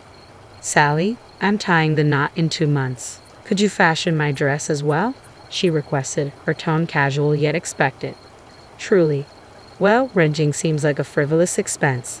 I aim to keep our wedding costs low, you know. So please, she added, her trademark thriftiness evident in her plea. Although hesitant, I relented, agreeing to undertake the task on the condition that she cover the material expenses. After all, it was quintessential Sarah, always seeking ways to pinch pennies. I began by crafting Sarah's dress, prioritizing her requests over preparations for our own wedding, which was still some time away. Sarah, however, made a curious request. Keep this between us. Don't mention it to Mom. It became apparent she intended to deceive Emma, pretending to rent the dress while seeking financial aid from her. Whatever she paid me for the materials, she was determined to recoup, showcasing a level of frugality that bordered on impressive. I confided in Joe about the situation, hoping for guidance. His response was unsurprising yet disheartening. Once Sarah sets her mind on something, she rarely wavers. I know it's a lot to ask, but if you could make the dress for her, it would greatly assist us, he admitted, his tone tinged with resignation. Though burdened by the request, I accepted with a determined smile. Consider it done. I'll put my best foot forward, I reassured him, steeling myself for the task ahead. The prospect of being compensated for my efforts provided a much-needed source of motivation. I viewed it as an opportunity to refine my skills, all while saving on materials for my own wedding dress. Additionally, there lingered a glimmer of hope that this endeavor might foster a better rapport with Sarah. With this in mind, I dedicated myself to the task of dressmaking, squeezing it in between my household duties and primary job. Even Emma seemed to take notice of my newfound focus, occasionally casting curious glances into my workspace. As Sarah's wedding day rapidly approached, the dress I had been tirelessly crafting neared its completion. Then, unexpectedly, Emma paid a visit to my room wearing a smile. You've been working diligently again today. Aren't you feeling exhausted? She inquired, her sudden shift in demeanor leaving me unsettled. Indeed, a little tired, I admitted cautiously, unsure of her intentions. I'll brew some coffee. Why don't you take a break? She suggested, her offer catching me off guard. Really? That would be appreciated. Thank you, I responded, cautiously accepting her offer. With a reassuring smile, Emma assured me, no need to thank me. I'll bring it to you shortly. Grateful yet wary of this unexpected act of kindness, I watched as Emma left the room, her humming leaving me with an inexplicable sense of unease. Emma making coffee for me, it was a gesture unprecedented in our tumultuous relationship. Various thoughts raced through my mind, but ultimately, I decided to put aside my concerns and return to my work. As I delicately added the final embellishments of lace to Sarah's dress, a sense of accomplishment washed over me. Despite the garment being intended for Sarah, I couldn't help but infuse it with a touch of my own care and affection. Suddenly, the aroma of coffee filled the air, signaling Emma's unexpected arrival. "Sally, may I come in?" she called through the door. Caught off guard, I hesitated before granting her entry. As she stepped into the room, my eyes widened in disbelief. Emma bore a tray overflowing with cups and saucers, each brimming with coffee. "Emma, wait, this wasn't just for two," I protested, noticing the excessive quantity of beverages. With a clumsy movement, Emma attempted to maneuver further into the room, causing the tray to teeter precariously. In a moment of panic, I reached out to steady her, but it was too late. The tray slipped from her grasp, sending cups crashing to the ground and coffee splattering in every direction. In the ensuing chaos, I stood frozen, my gaze fixated on the ruined dress now adorned with splotches of coffee resembling a peculiar giraffe pattern. A scream escaped my lips involuntarily, echoing the shock and dismay I felt in that moment. As I glanced up, I couldn't help but notice the fleeting smirk on Emma's face. "Oh no, I'm terribly sorry. It was an accident," she offered, her voice tinged with feigned remorse. "Are you alright? Wait, is that a dress? I thought you were rummaging through the trash." Emma's words pierced through me, leaving me speechless and bewildered. The shock of her actions rendered me momentarily speechless, my mind racing to comprehend her motives. Attempting to mask her malicious intent, Emma feigned concern. "Oh dear, you can't possibly wear that for your wedding, can you?" she remarked, her false sympathy thinly veiling her true intentions. It was then that my suspicions solidified into certainties. Emma was deliberately trying to sabotage our wedding, perhaps in a bid to thwart our plans of moving out afterward. But there was no time for anger.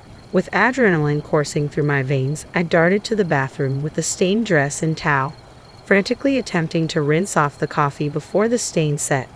Emma's presence loomed in the doorway, her malicious grin fueling my determination to salvage the garment. "Need any assistance?" she offered with a sickening sweetness. "No, I'm perfectly capable," I retorted tersely, my voice tinged with a cold fury born of anger and panic. Just then, Sarah materialized behind Emma, her voice cutting through the tension like a knife. "What's going on? Are you tormenting Sally again?" Sarah's words hung in the air, a stark contrast to Emma's deceitful facade. "No, it's just an unfortunate accident. I accidentally spilled coffee on her dress," Emma replied smoothly, her tone dripping with insincerity. Emma's words dripped with apparent enjoyment, sending a chill down my spine. This was already a dire situation, but what followed was unexpected. "What? Are you serious? That's my dress." Sarah's voice rang out, incredulous and bewildered. Emma stood dumbfounded, her expression a mix of shock and disbelief. "Yours, Sarah? What do you mean? I had her make my dress. What am I going to do?" "My wedding is in 2 weeks," she exclaimed, panic seeping into her voice in a way I had never witnessed before.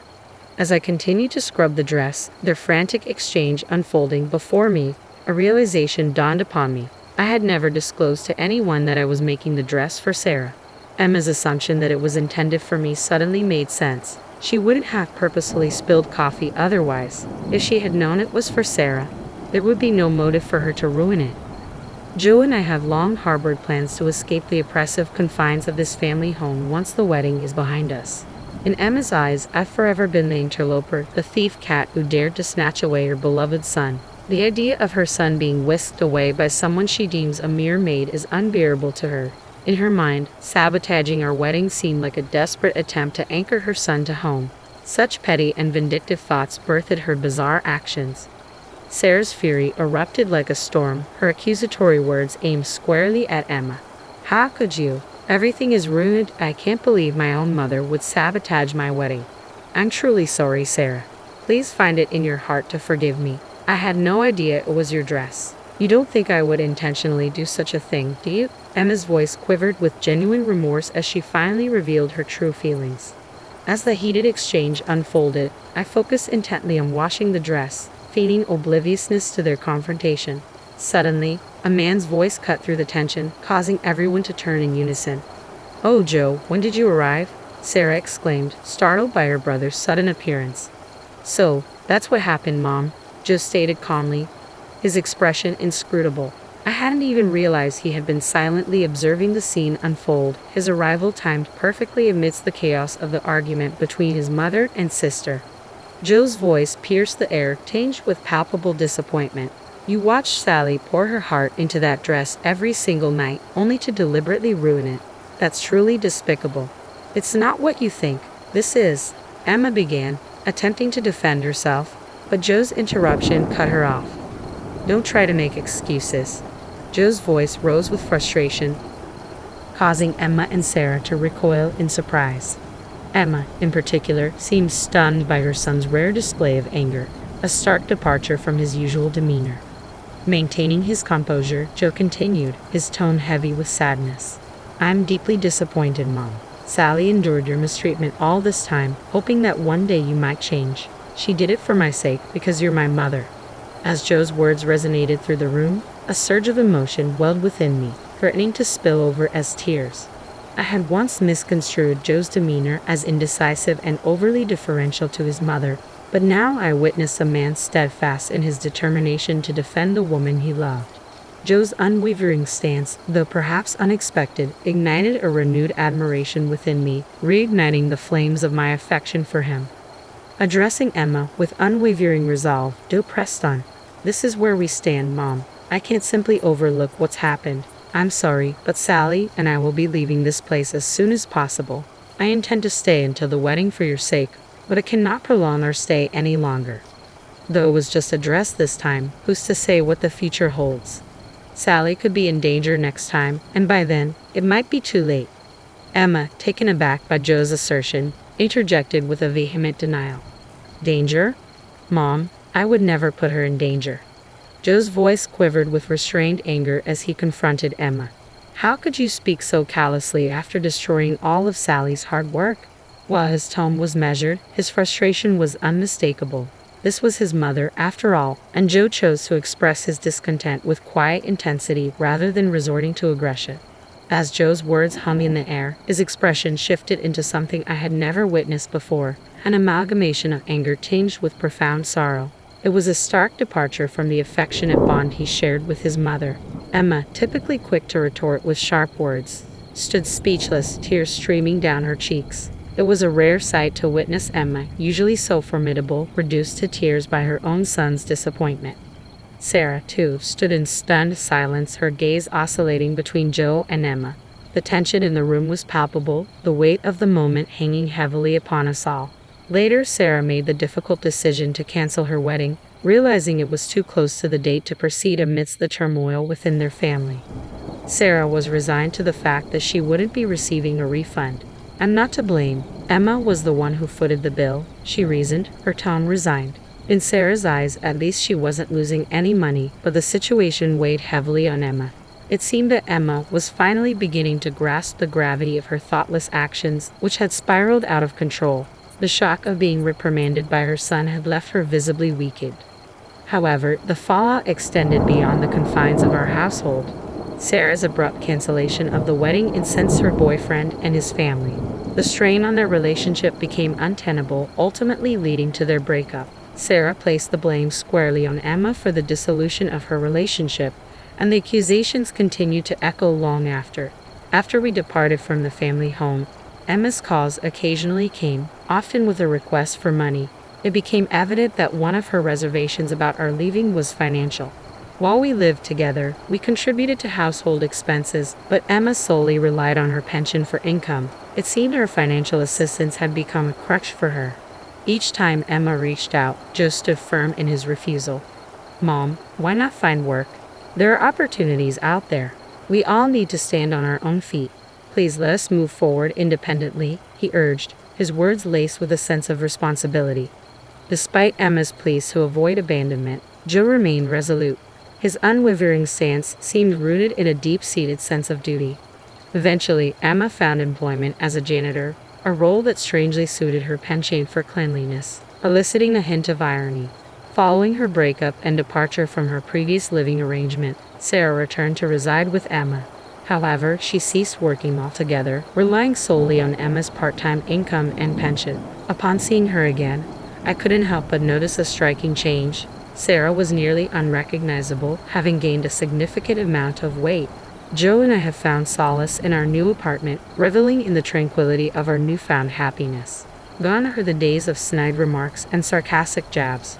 Our life together now is a blissful contrast to the dysfunction of our past in that family home. With a date set for our wedding, we've opted for an intimate ceremony, inviting only close friends and colleagues. Emma and Sarah, both grappling with their own struggles, won't be on the guest list. We've chosen to keep our celebration free from disturbances as they brought their isolation upon themselves.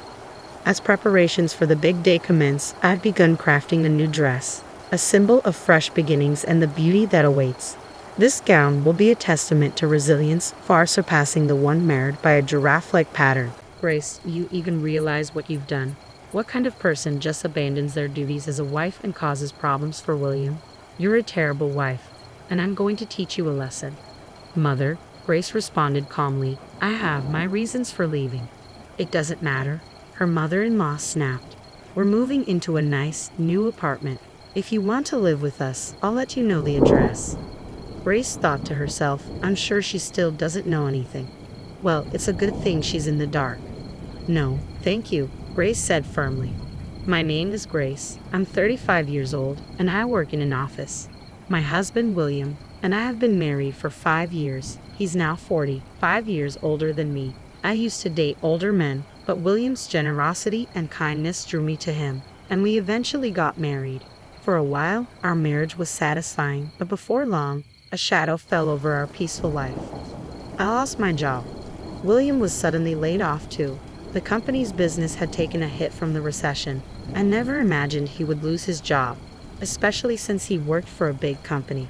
I thought we'd be financially secure for life, but it turns out that nothing is guaranteed in this world. We became financially strained, and I decided to return to work immediately. I contacted the company I had worked for before getting married, and luckily, they rehired me. They needed someone to fill in for an employee who had just gone on maternity leave. I was relieved that at least we had some income, but William struggled to find a new job. It's tough for a middle-aged man to start over. Eventually, he had no choice but to take on part-time work as a day laborer, bringing in about $700 a month. I was back at work, but my salary wasn't much either. We were barely making ends meet. William, I suggested one evening, the rent here is too high. Maybe we should move to a cheaper place and save some money. It would help us manage better if we lower our fixed costs. We had been living comfortably in a nice apartment thanks to William's previous high income, but now I thought it was time to face reality and find a more affordable place. But William rejected my idea firmly. No, we're not moving. Why not? I asked, confused. If we move to a smaller, cheaper apartment, Mom will start asking questions. So what? I countered. Why not just tell her the truth? We're having a hard time making ends meet because you're out of work. William's face turned red with anger. Don't you dare tell my mother I'm unemployed. Your salary and my earnings are enough to pay the rent. We'll leave it at that. I was shocked and confused. It seemed like he cared more about his pride in our home than about protecting our marriage. Even if we could cover the rent, we were still struggling with our finances. I had suggested moving to save money, but William wouldn't budge, and I eventually gave up on the idea. Life continued to be difficult, and then one day, William made an unbelievable comment to me. This is all we have for dinner today, he asked, incredulous. We used to have more dishes. Just because you've started working doesn't mean you can slack off on your duties. Don't be lazy and manage this better. His words made me furious, and I couldn't hold back my retort. I have no choice. We were struggling to make ends meet. I was doing my best to manage both the house and my job, but someone's unnecessary pride in staying in this apartment left me no choice but to cut back on food expenses. Or you could just make more money, and then everything would be just the way you want it, I remarked provocatively. William's face flushed with anger. What the hell? Don't you dare talk to me like that. Just wait and see. I'll land a job at a good company and make more money than you. William's temper flared, but I told myself that if this sparked his motivation, I could endure his outbursts. I convinced myself it was fine, but reality soon set in. Despite his determination, William couldn't find a new job. He ended up working part-time as a day laborer, unable to secure anything better. Even with renewed motivation, the job market proved harsh. I could understand if he had taken the time to study and earn a qualification, but he hadn't. He simply worked part-time. Each interview led to rejection, and the humiliation of bowing down to younger interviewers wore him down. Eventually, William stopped looking for a job altogether, though he still believed he could earn more than me. By this point, I was disappointed and had already given up on the idea that he would turn things around. But my worries didn't stop with William. Earlier today, I received yet another phone call, this time from my mother-in-law. She called without hesitation, despite knowing I was at work. When I checked my phone during lunch, I saw over 10 missed calls. When I finally returned her call, her voice was sharp from the very first word. "Why didn't you answer the phone right away? I told you the other day that I'm at work, didn't I?" "Work? You call that working? My needs should come first." Since losing her husband a year ago, my mother-in-law had been calling me constantly. I understood she was lonely and felt I should support her. But all she ever talked about was how it's a wife's duty to support her husband. When she found out I had started working, she became furious and wouldn't stop calling. While I was at work, my phone rang again. "Did you talk to William about this properly? You can't even bother to return my calls." "I'm sorry," I said, trying to keep my tone calm, "but it's difficult for us to live with you right now." "I'm not asking for your opinion," she snapped. "William won't object to it." "Actually, William says it's too difficult," I explained. "Besides, we're having some financial issues." "Financial issues? How can that be? William works for a big company. They pay him well, so you two must be rich, right?" I was at a loss for words. William had been adamant that I shouldn't tell my mother-in-law the truth, so I couldn't explain our situation. She thought I was being selfish for working, convinced that I was lying about our financial struggles. Her constant calls were stressful, not just when I was at work, but even at night. A wife's first priority should be to support her husband, she often lectured. Taking care of your husband means taking care of his mother too. "Why haven't you visited me lately? What's wrong with you?" "I work full-time, and I'm exhausted," I explained. "William has been working part-time on weekends, so our schedules don't match. I'm sorry, but we're both so busy that it's hard to find time." "Your schedules? But William is off on weekends. You could come then, couldn't you?" My mother-in-law was clearly frustrated and kept pressing me. I felt it was time to tell her the truth about William. "Actually, William works on weekends." "What do you mean?" she demanded. Just as I was about to reveal the truth, William, who had been lying on the sofa watching TV, rushed over and grabbed the phone from me. "Mom, I'm sorry I haven't been able to visit you lately," he said smoothly. "I'm working on a big project right now and have been putting in extra hours on weekends. I'll come visit as soon as things settle down." With that, he ended the call and turned to me, his expression stern. "What were you doing?" he asked, his voice low. "Were you trying to tell my mom?" "I just think it's better to tell the truth," I replied, frustrated. "If you keep this up, she'll keep nagging me because she doesn't know what's really going on." "I'm sorry to hear that, but don't you dare tell my mom," William warned. "That's enough," I shot back. "You need to swallow your pride and tell her the truth." "Shut up. I'm the one keeping us afloat, so you should be thanking me instead of talking back," he snapped, then stormed off to his room. I was on the verge of breaking down. The financial strain, combined with the pressure from both William and his mother, had pushed me to my limits. William claimed his part-time job was too demanding for him to do any housework, but he only worked on weekends and one day during the week. I knew he was capable of finding a better job or at least helping out around the house, but he chose not to. "How can you do nothing at home and expect me to handle all the chores on top of everything else?" I had finally reached my breaking point. I decided to leave for a while and return to my parents' house for a week. I wanted William to experience just how hard it was to manage the household alone. When I told my parents about our situation, they advised me to consider a divorce, but I wasn't ready to give up on our marriage that easily. We had been in love once, and we had been married for 5 years. If I was going to end it, I wanted to be sure I had done everything I could to make it work. After I left, William called me. "When are you coming back? Where's my mail?" I will be home for a while, I replied firmly. You'll have to do all the housework while I'm gone. Don't be ridiculous. Just come home and do the chores. No, I won't. Now you'll see how hard it is to handle everything on your own. You clean the house, do the laundry, cook, do it all yourself. It's important for you to understand just how much I've been doing while also working full-time. I ignored William's calls, deciding not to engage. Staying at my parents' house was a relief. For the first time in a long while, I shared the housework with my mom and dad. My mother would say, "You must be exhausted," as she served up home-cooked meals. I felt so grateful not having to do anything, with meals appearing as if by magic. I spent about a week at my parents' house, and honestly, I wanted to stay longer. But commuting from there to my office was challenging. It took an hour and a half each way. Eventually, I thought William must have realized by now how hard it was to manage the housework alone. So I decided it was time to return home. I was worried the house would be a mess, but when I walked in, I was surprised to find it cleaner than I expected. Still, something felt off. I had a sinking feeling and went straight to William's room. The closet was empty. His clothes and suitcases were gone. It hit me that he might have gone to his mother's place, so I called him. "What do you want now?" he answered, his tone cold. "Where are you?" I asked. "I'm at my parents' house." "You left right after I did, didn't you?" I said, trying to make sense of it. "That's right," he admitted. "What did you expect? You shouldn't have left in the first place. I'm not going back to that house." "What do you mean?" I asked, confused and hurt.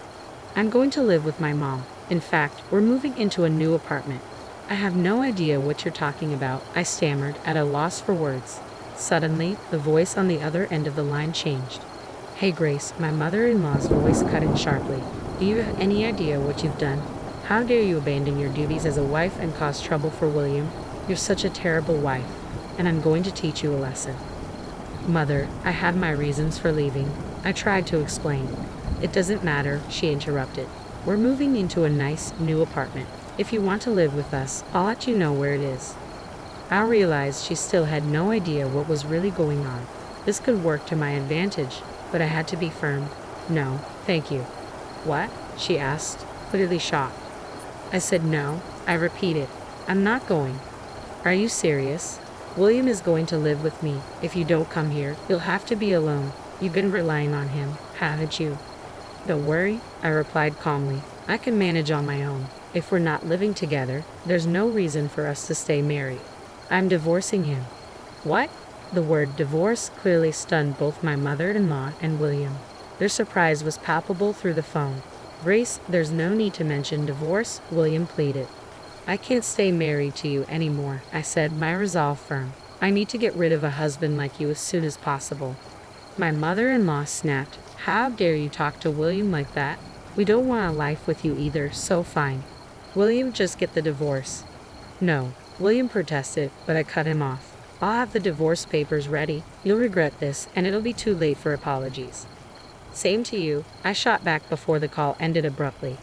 I knew they would probably show up with the divorce papers soon, but I was relieved.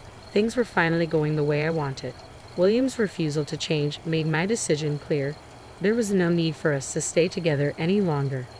I decided to pack my bags while waiting for my mother-in-law to arrive. A few hours later, she showed up alone. "Oh, William isn't here," she remarked, looking around. "He doesn't need to be," I replied. "Here you go," she said, handing me the divorce papers. I already had him fill out his section. "Now, you just need to complete yours." As I took the papers, I noticed that William's handwriting looked shaky, as if written with trembling hands. "My William is such a wonderful man," my mother-in-law continued, her voice filled with disdain. "Even with a horrible wife like you, he was reluctant to get a divorce. I'll never forgive you for causing trouble for such a great person. I hope you live a miserable life and regret this." While I filled out my part of the form, she continued her tirade. William's pride had kept him from telling his mother the truth, even at the end. What a pathetic man he was. "What happened to your house? I noticed it's empty. If you want to come back, there's no place for you," she sneered. "I won't be coming back," I responded calmly. "How much did you get for it?" "It was old, so it must have sold for cheap." "That's none of your business," I said, tired of her prying. "But since you're so curious, it was about $50,000. Not much, but enough for a comfortable retirement." William will pay for our new apartment, she bragged. Oh, so you were surprised he got approved? I asked, raising an eyebrow. William is a high-class person. It's only natural, she huffed. So, you put the money in William's account, I pressed. How did you know that? That's not important, she snapped. Stop asking questions and remember, you're just a divorced woman now. It's too late to hold on to him. Don't worry, I said, signing the papers with a flourish. I've already agreed to the divorce. My mother-in-law snorted and stormed out, clearly irritated. As she left, I felt a wave of relief wash over me. I was finally free from both her and William. I gathered the rest of my belongings and moved them to my parents' house, where I discovered a fresh start and the peace I had longed for. When I finally left, I managed to provoke my mother-in-law just enough to escape the burden of poverty they tried to impose on me. She insisted there was no way I'd get any of William's assets, but I couldn't help but remember the look on William's pale face during our discussions about the division of property. It still makes me chuckle. Then, about 2 years later, I received a call early one morning from an unfamiliar number. Thinking it might be work-related, I answered, only to hear the voice of my ex-mother-in-law. "Oh, Grace, please help me," she cried. "Mother," I replied coldly, "you can't keep calling me that. We're strangers now." "Don't say that. I'm in trouble." "Oh, can't pay the rent? Savings running low?" I asked, already guessing the situation. "Yes," she admitted, her voice trembling. "William didn't tell you about our financial problems until we were broke, did he?" "Oh, I knew," I said, unimpressed. "He tried to hide it, didn't he? But every time I wanted to speak up, William told me not to. I'm sorry, Grace. I didn't know anything. I apologize. But please come back." "I don't want to," I said firmly. "William never changed, no matter how much I tried, and you always bullied me. I don't want to spend another minute with someone like you." "Please don't say that. I don't have anything to eat anymore. I'm really desperate." According to my ex-mother-in-law, William had continued to put on airs, refusing to reveal their financial struggles. He'd been using the $50,000 from selling their family home to pay rent, splurging on expensive groceries and fancy meals to keep up appearances. It wasn't long before the money was gone, leaving them penniless. He got what he deserved, didn't he? I said, unfazed. Why don't you drop your pride and live modestly in a cheaper apartment? No, it wasn't supposed to be like this, she wailed. I was supposed to live a comfortable life with my elite son. Her cries fell on deaf ears. I quietly hung up the phone and blocked her number, taking the extra step of getting a restraining order just in case. I had no interest in being their crutch anymore. They'd always leaned on someone else, whether parents or children, never learning to stand on their own. I, on the other hand, was determined to live independently. With that resolve, I got my life back on track, focusing on my own happiness and well-being. William and his mother could continue their unbalanced, delusional lives without me. I'm so glad Grace could sever ties with such toxic people. Now she's free to lead an independent life, and who knows, maybe she'll meet a wonderful man in the future. Let's wish her a happy life from now on. Thank you for watching until the end. Please subscribe to our channel if you enjoyed this story. See you in the next video. It was dinner time at my in-laws' house, and my sister-in-law, who had been away for some time, had finally returned home and joined us at the table that night. The food was set out in front of us, and I observed as my mother-in-law, father-in-law, and sister-in-law picked up their utensils and savored the meal. Then my sister-in-law stopped and fixed her gaze on me. "Aren't you going to eat anything?" she asked. Without hesitation, I replied, "No, I'm the wife. The leftovers will be sufficient for me. Isn't that correct, mother-in-law?" My sister-in-law was taken aback. Her mother seemed more concerned with the food than with what I was saying. Over time, my sister-in-law had come to view her mother with resentment. Let me introduce myself. My name is Kate. I'm a stay-at-home mom who juggles a part-time job, managing the house and raising my child. My husband is frequently away on business trips, leaving me to handle things alone. Of course, I can't complain. We're in love, and he earns enough money to keep the house in good condition. My main concern, however, has always been my mother-in-law, who lives within walking distance. She often calls me over for trivial matters. "The laundry's piled up, so come and wash it for me," she'd say. Or, "In the garden, grass has sprouted. In front of the station, there's a new cake shop." She constantly requests that I run errands for her. It's only natural to need help at times. I could forgive her if she did these things once in a while, but it has become multiple times a day. Honestly, it's been nothing more than a nuisance. I wouldn't mind assisting my mother-in-law if she had a health problem or some other reason that would prevent her from doing these things on her own. However, my mother-in-law is in perfect health, save for her obesity, but she hasn't reported her weight having an effect on her ability to function normally. At my in-laws' house, I am treated as though I am a maid. My father-in-law, unlike his wife, adores me. However, he is completely unaware of the way she treats me. My mother-in-law only calls me when he's out of the house. When I let my husband know about this, he claimed that he would talk to his mother about it. And he has. He's warned her time and time again. But she, on the other hand, would make a fuss about it. She promised that she would help me, but when I asked her to, she changed her mind. She'd say, instead of expressing regret, she would cry and claim that I hated her, painting herself as the real victim. After several times of going through the same thing, I felt awkward bothering my husband with it anymore. I knew that he was so hard at work, and I felt guilty asking him to help me repeatedly. Eventually, I stopped asking him. Perhaps this is what my mother-in-law wanted, but either way, I found myself in a place where I couldn't talk to anyone about what I was going through. I spent my days alone dealing with her.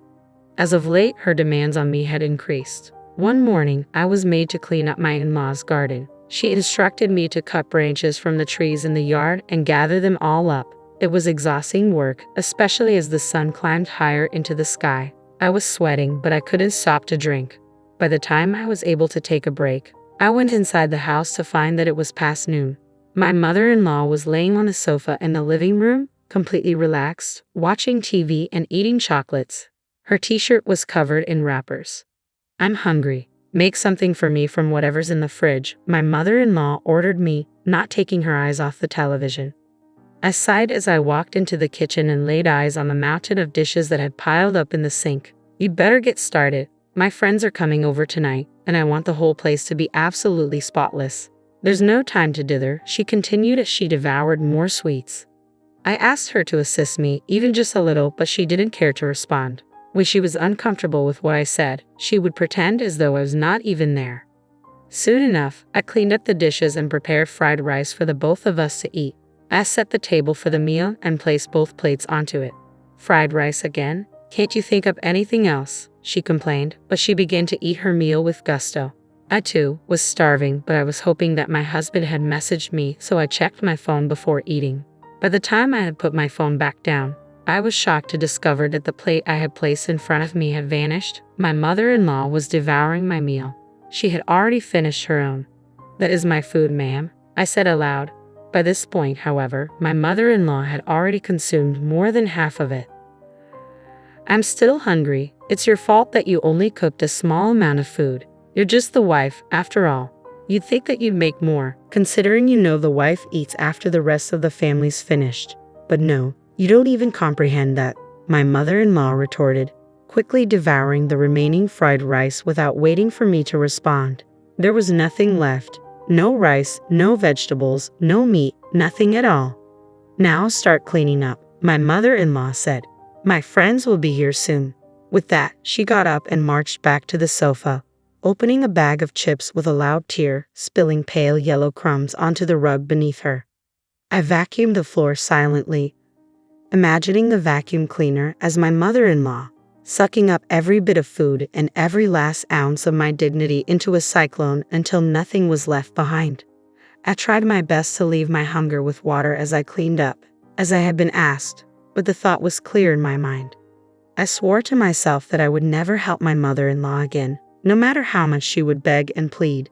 If she wanted a maid whom she could command not to eat, she could try and pay for one. As for me, I couldn't do it any longer. I would not return to help her. Or so I thought. Things changed dramatically soon after that day. My father-in-law had passed out of work, and in order for him to recover, he needed nursing care. Unlike his wife, my father-in-law had always been a thoughtful and caring man. "I'd assumed that you were going to provide us with a grandson. I was foolish to think that you would give us an heir. Absolutely foolish." When I was pregnant with my first child, my mother-in-law would say these things to me, but my father-in-law would chastise her. He silenced her when she complained about our living situation while we were building our own home. He was always concerned about how I was doing and always offered his skills and advice to us when we needed it. When I learned that my father-in-law had fallen ill, I knew I had to act. I put on my coat, determined to offer the same care in return. But the phone rang. It was my mother-in-law. "You wicked wife, when were you going to show up and help me care for my husband? Don't you care at all? How ungrateful." I tried to tell her that I was on my way there, that I was going to go even if she hadn't asked me. I could hear her starting to continue her yelling, but I hung up the phone. I was already worried enough about what my future would look like. If taking care of my father-in-law meant bearing this burden a bit longer, I would do it, I thought. I went to my in-law's house to assist with his care. As expected, my mother-in-law didn't seem to take his care very seriously. After his flare-up at work, my father-in-law had become partially paralyzed on his right side. He maintained some of his autonomy and could use the bathroom on his own, but he required assistance with meals and bathing. Since this meant he needed care throughout the day, I would drop my child off at daycare and go straight to my in-law's house. I made breakfast for my father-in-law, washed sheets and bedclothes as needed, and so on. Then I tidied the house and prepared lunch. It was difficult work, but knowing that it was for my father-in-law made it much easier.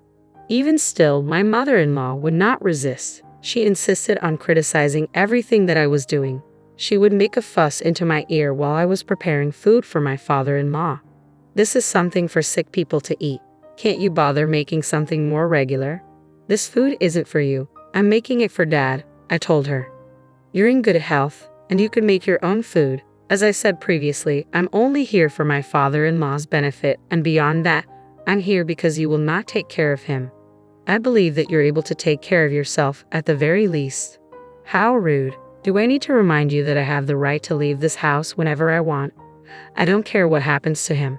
That will all be your problem if I leave. Make me dinner. Her words bore into me, and mine swelled in my chest, but she was right. I couldn't risk forcing her to leave. Every care facility in the area was completely full, even the wait lists were long. As things work, I couldn't be the sole carer for my father-in-law full-time either. Despite my resentment and desire to rebel against this woman, I had no choice but to submit and make food for her. She devoured it instantly. "Oh, I'm so full," she exclaimed. "Here are your leftovers to eat." My mother-in-law slowly laid down on the low sofa, leaving me to eat. My gaze moved to the pan inside, which held only a few pieces of cabbage and a handful of noodles. Not enough to feed an adult, not enough to feed a child. It was pitiful. But I didn't want to waste the food, so I ate it on a small plate, as though it would make the food appear larger. Of course, it was completely insufficient. I ended up eating a sandwich I had brought from home before I finished folding the laundry and made my way to my father-in-law. I noticed that his face was red, eyes wet with heavy tears. "I'm so sorry," my father-in-law said. "He must have overheard what happened in the kitchen." I asked him to be sure, my poor father-in-law. He nodded his head yes, and the shame in his expression was too much to bear. "It's because I've become so ill," he said. "That's why she's treating you so poorly." No, I softly assured him. "Please, you've been very good to me, treated me as though I were your own. I could never see you as a burden now, and you're not to blame for any of this." He nodded again in response, thanking me. I felt sorry for him when I saw him like that. That very night, I received a phone call from my husband's sister. I'd only met her a few times before. My sister-in-law lives with her husband in another state, and she and my mother-in-law don't get along well, so she doesn't visit very often. "I'm sorry, Kate, for all the trouble. I should go home to my parents' house right away so that I can be the one taking care of my father," she explained. It had appeared that she had heard about my father-in-law's condition, and that she called me once she discovered I was the one taking care of him. On the other end of the phone, she apologized profusely. I told her that I was merely doing what her father would have done for me, and that I hoped she didn't mind. However, my sister-in-law seemed concerned with something else. "My mother," she began. "You've had quite a rough time there today, haven't you, Kate?"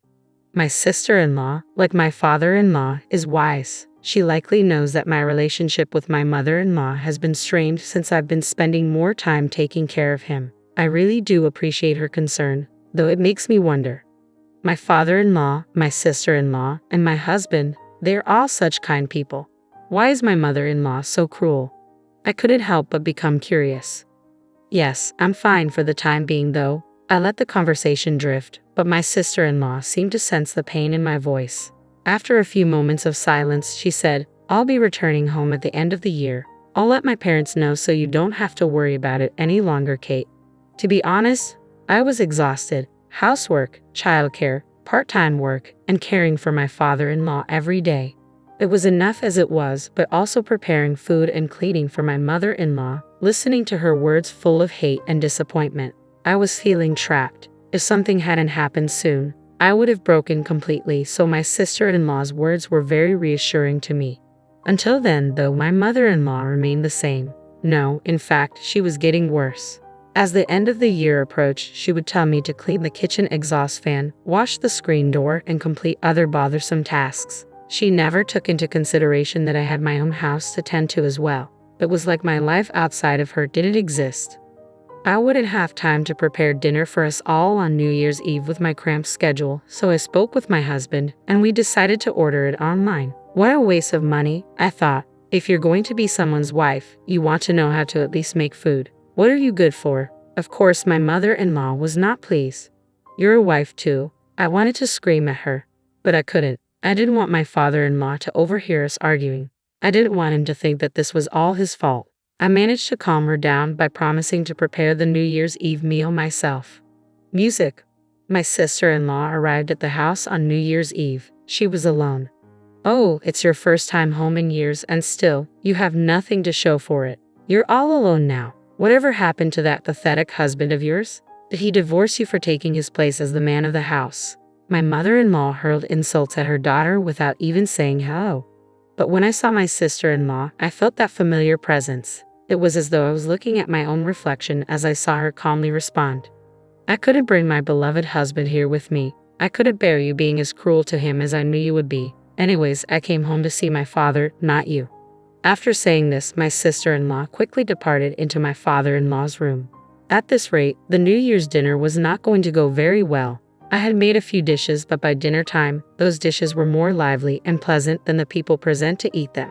The only sound that I could hear in the quiet living room was a pot simmering softly. I served my father-in-law some food. My mother-in-law began to greedily eat the boiled meat on her plate as if on cue. My sister-in-law only looked on coldly. My husband had been attending his company's end-of-the-year party, and he wasn't with us on that night. Had he been there, the atmosphere might have become tolerable or even upbeat. He always brought that to every room he entered. I was wishing for this as I hopelessly assisted my father-in-law the best that I could. Kate, why aren't you eating? My sister-in-law turned to me. I was seated at the table, yes, but only for my father-in-law. There were no plates or utensils available for me. She must have been perplexed. But this had been my life for some time now. I smiled through my pain and told her, don't worry, I am the wife after all. A wife must be content to have the leftovers once the family's finished. My mother-in-law nodded to my sorrowful words, my stomach aching. Right you are, she said, her words muffled by the food that she was actively eating. She was preoccupied with the meat and was thoroughly uninterested in conversing with us. I was curious how she could act like this and still have no shame. Disgusted by her attitude, I made a sarcastic remark. Though you are a wife as well, why are you eating now? The family's not yet finished. Before my mother-in-law could react, I was surprised to see my sister-in-law stand. Mama will need to eat a lot of meat while she still can. She won't be able to eat such expensive food if she's kicked out of the house. My eyes widened. My sister-in-law presented a document, a single packet of papers that would change everything. They were divorce papers. My father-in-law appeared to be in on all of this as I watched the two of them make eye contact. At last, my mother-in-law's hands came to a halt. Father's divorcing you because he's finally run out of patience. He's been accepted into a very nice care facility and is planning on selling this house as soon as he's moved in, my sister-in-law announced. My mother-in-law nearly spat out her dinner. She hurriedly swallowed her mouthful and looked at her husband and daughter. If you dare do something like that, you'll have hell to pay in alimony. Her face was turning red as she yelled her threat. I'm afraid that's not going to be an issue, though if you insist, we can take you to court over it. We have ample evidence of your disregard for the needs of the family and the neglect of your husband, my sister-in-law replied calmly. My mother-in-law was enraged, but when the word court was mentioned, her attitude swiftly changed. I'm sure she's well aware of her disadvantage if things came to that. I'm sorry for everything, she said, as though she was a different person. She whimpered and kneeled on the spot, begging for forgiveness. My sister and father-in-law, on the other hand, had nothing to say to her pitiful display. She kept apologizing, but there was nothing that she could do. All of us in that room knew that she was in the wrong. You better get started signing these papers. Once you're done, you can pack your things and leave the house, my sister-in-law said, relentless in her demand. The years of abuse had welled up within her, and she would not back down on her demands. My mother-in-law would be packed and gone, leaving her alone in the freezing New Year's weather. It seemed that my mother-in-law was also abusing my father-in-law on a daily basis. She betrayed him, telling him that he was worthless and that she wished he would have just passed away instead of becoming such a burden. My father-in-law was very smart. He kept track of her daily outbursts and organized them with the help of my sister-in-law. The data that they had both accumulated was crucial in fighting their case in court. By the end, the claim was settled by offsetting it with a share of property, leaving my mother-in-law homeless. She currently lives in a rundown apartment and is working part-time to get by. She has become a different person in her struggle. She hasn't been able to afford many nice foods and has lost much of her weight, but she is even less healthy now than before. My father-in-law now spends his days living in a luxury nursing home run by a friend of my sister-in-law. They see to it that he is not only healthy every day but happy too. He's made friends with many of the other residents. I pay him visits at least once a week. Progress has been astonishing. Thanks to his rehabilitation, he's regained more movement in the right side of his body. He smiles more frequently, laughs more. It's wonderful. I have made a friend too. My sister-in-law and I have become close and we communicate often. We both want more than anything to keep supporting my father-in-law as best as we can. We will treasure the peace that has finally come to us.